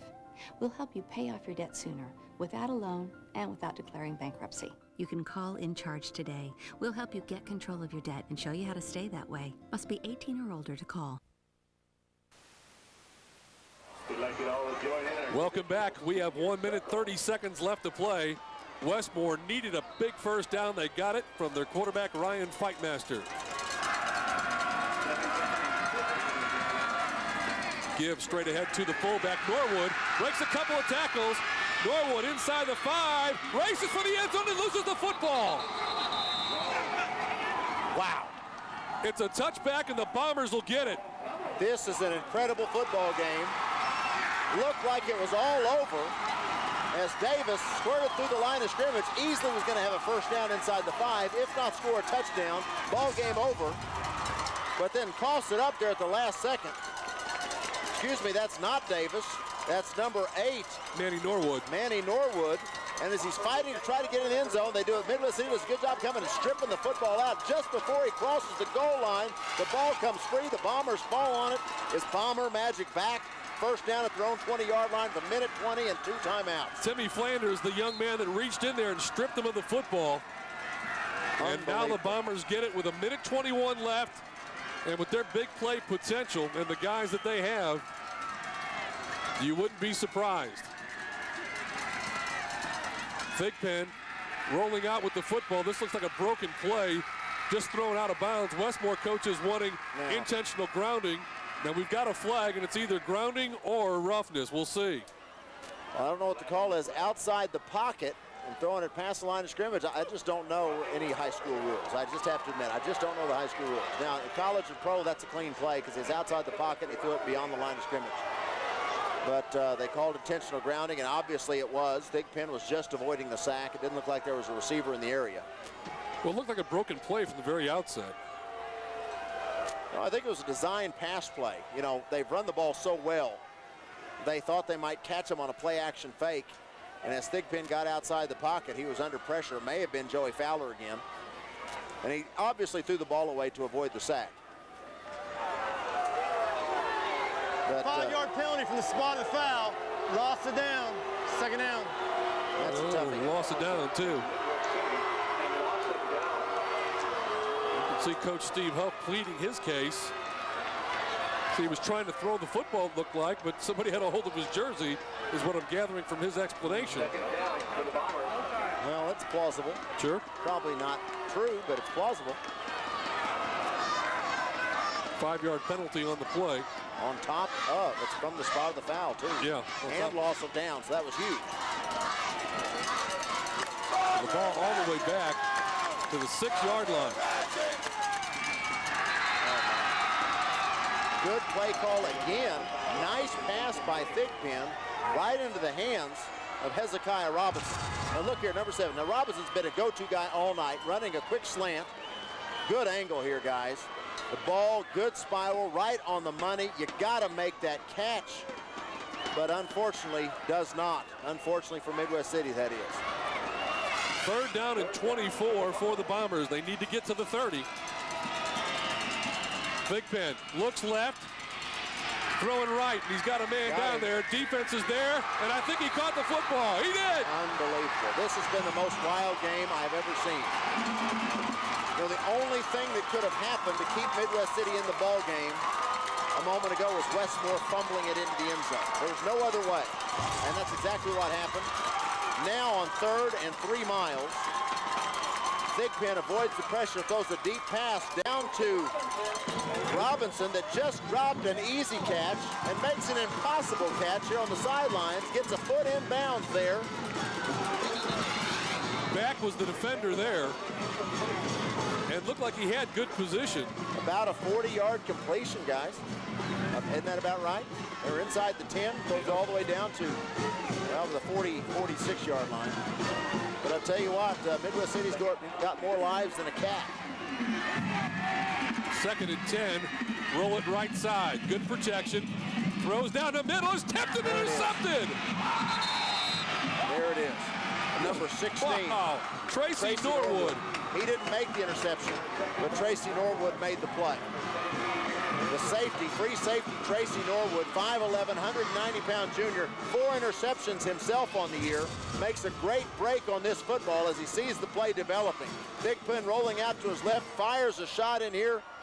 Norwood races in, tips the ball, and it looks like, what was that, number 17, Rigsby, winds up executing the tip drill to perfection, comes up with the interception and seals the ball game. Now with 59 seconds left, even with the 2 timeouts, Westmoore has won this football game. What an incredible football game. 6th turnover of the night for Midwest City. Fightmaster will take a knee. Midwest City does have 1 timeout left. You know, what's incredible, see, and I'd burn them. You know, anything can happen tonight. Yeah. I'd use both timeouts. I'd make Westmoore snap the ball every time. I'd make them snap it 3 times here if you can, because anything can happen. We've seen it happen. But on one end, you know, Westmoore, this is probably as stiff a competition as they faced this year, at least in the last month. And they've come out and they've won a big football game, or probably will have won a big football game on the road against tough district competition here at Midwest City. And on the other hand, Midwest City to turn the football over 6 times against the number 2 ranked team in the state and still have an opportunity to win the football game. And, you know, if you think about it, they have a turnover going into the end zone in the first half, cost them 7. And then they have a turnover on their own 13 that gets run in for a touchdown. You know, 2 of those 6 turnovers directly contributed to 2 scores. I mean, even with all the mistakes, they were still in a position to beat the number 2 team in the state. So, and trailing 19-7 at half, but really owning almost all the second half of play. But Westmoore, you know, you have to give credit to Westmoore on one hand for forcing or creating those 6 turnovers also. That was a great play by Norwood to break that pass up, and then Rigsby coming up with the INT. You're right. They've had pressure on the quarterback. They've made great deflections. They've reached in and stripped the football out. They've made good hard hits and put their helmet on the football. You know, most of those turnovers, at least 5 of those 6 have been caused by good play by Westmoore. Snap the football. No more timeouts left for the Bombers. They'll probably have to snap it one additional time, but that should be enough. Tell you what, this is 2 weeks in a row that we have seen some down-to-the-wire, exciting football games. Yeah, I mean, down to the last possession. Yes. You can't ask for much more. Happy to bring it to you. And again, credit before we sign off tonight to the guys on the sidelines and in the truck, bringing you some fantastic pictures and sounds and hits and everything else. Midwest City does their best, gives every effort they possibly can on the final snap from scrimmage, but that should be enough. And Westmoore will be grateful to take the win. Coach Mike Whaley, I'm sure he'll tell you it ain't pretty, but it's 8-0. Yeah, some of these have been tight if you look back over the season. You know, 28-27 at Moore, 7-0 at Westmoore, 17-14 at Norman. But you know what? All it takes is a 1-point margin, and it counts as a W. And they have had 8 contests and 8 victories. So congratulations to Westmoore as they continue a stellar season. Well, and of course, you look at the future for Midwest City. Now they have to play at Choctaw and Putnam City. It looks like the way that things are set up that if they can win those two, they should still make the playoffs. Once again, we go down to Rod Thompson. Coach, 19-14, what a game, what a big win for your ball club. Well, I tell you what, if you didn't enjoy that one, I don't know about you, huh? Up and down, up and down, up and down. Our guys played hard. Their guys played hard. I thought it was a great high school football game. So many opportunities we squandered, and they come back and make a great play. They had a guy make a great catch right there on the boundary right at the end, and you know, we fumbled the ball going into the end zone. Oh my gosh! But I tell you what, that's what you love about it. That's what those are the ones that make you feel great right there. How big is this game for your team now, moving to 8-0 and playing a team like Midwest City, 4-3, but a lot of talent? You're able to come in and get a win. What does it do for your team? Well, I tell you what, I've been doing this long enough. I don't come to Rose Field very often and feel like I got an easy task in front of me, regardless of what their record is. This is Midwest City football, and it always has been, and the guy that's in control of it right now understands that, and I'll promise you he's getting this thing going in the right direction. So for us to come in and win here tonight, I was so proud of our guys, the way they played hard all night. All right, Coach, good luck on the rest of the season. Thank you. Coach Whaley right there, big win for his team, 19-14. Back up to you, Steve. All right, thank you very much, Rod Thompson. We will have a look at the final numbers for you. Great football game here tonight on the Cox Channel. 19-14, Westmoore wins it. We'll be right back.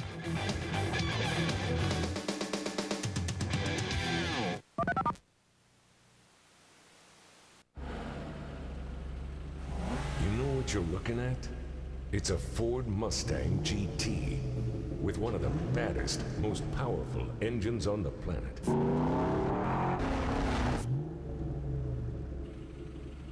So what do you think? Yeah, that's what I thought, pal. Ford Mustang, pure American muscle. You can drive a new Mustang today for under 20 grand at your best in Oklahoma Ford dealer. When was the last time you talked to your kids about internet safety? In a new poll, 22% of teens say never. Please talk to your kids. Cox Communications can help. Go to cox.com/takecharge. It's a complete resource with useful tips for safer surfing, great educational websites, and even a list of chat room acronyms your kids may be using. So take charge today with a little help from Cox Communications. With my credit, I never thought I'd qualify for a new computer. But with Blue Hippo, all I need is a home phone and a checking account, and approval is guaranteed. We're talking to people who have discovered Blue Hippo Funding's Guaranteed Approval Program. It doesn't matter if you have bad credit or no credit because we don't check your credit. Your approval is guaranteed with just an active checking account. I started my own home business, something I never could have done without a computer. And if you call and order now, we'll include this ultra-thin 20-inch LCD TV complete with mounting brackets and speakers absolutely free. And we'll also include this color printer absolutely free. These accessories are free when you call and order now. I don't know why anyone wouldn't take advantage of this. It's a great offer. Mom, can I go on the computer now? Just a minute. This is your chance to get a brand new brand name computer from Blue Hippo regardless of your credit. And by calling and ordering now, you'll receive this color printer and this 20-inch flat panel LCD TV for free. So call in the next 10 minutes.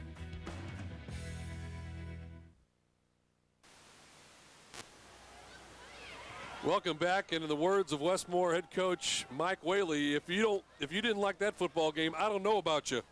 19-14. Westmoore holds on at the end. Looked like they had it wrapped up going into the end zone for an insurance touchdown. Fumbled it. Midwest City gets it back. Gets the big 50-yard pass play, but a late interception, and the Jaguars hold on to win it by a final of 19-14. Our Little Caesars play of the game, it was that interception right at the end, Paul, that made all the difference. About a minute left in the ball game after a big completion. Ball on about the Westmoore 40-yard line. Thigpen rolling out to his left. Tries to force the ball a little bit. Norwood, the safety, makes a great play on the football. Tips it in the air. Aaron Rigsby, the strong side linebacker, dropping back into coverage. Winds up coming up with a loose deflection. Interception. Ball game over. Great win for Westmoore. Take a look at the final numbers for you, and well, the defense has clamped down a little bit in the second half, but not as much. Of course, statistically, Midwest City outgained Westmoore overall, 359 yards total offense to 310. I think both teams threw the football a little more effectively than we thought they would. But the big key stat, of course, the one turnover that Westmoore had was big because it was going into the end zone, cost them 6. But Midwest City was 6 turnovers. So it's just hard to win any football game when you turn the football over, especially like that. You're -5 in the turnover ratio. All right, so a great contest here tonight. Westmoore moves to 8-0, 5-0 in district play now. And Midwest City even at 4-4, 2-3 in district play. And that'll do it for our broadcast here tonight on the Cox Channel. For Paul Blair and Rod Thompson and the whole entire Cox Channel crew, I'm Steve Marshall. We'll see you again next week right here on the Cox Channel.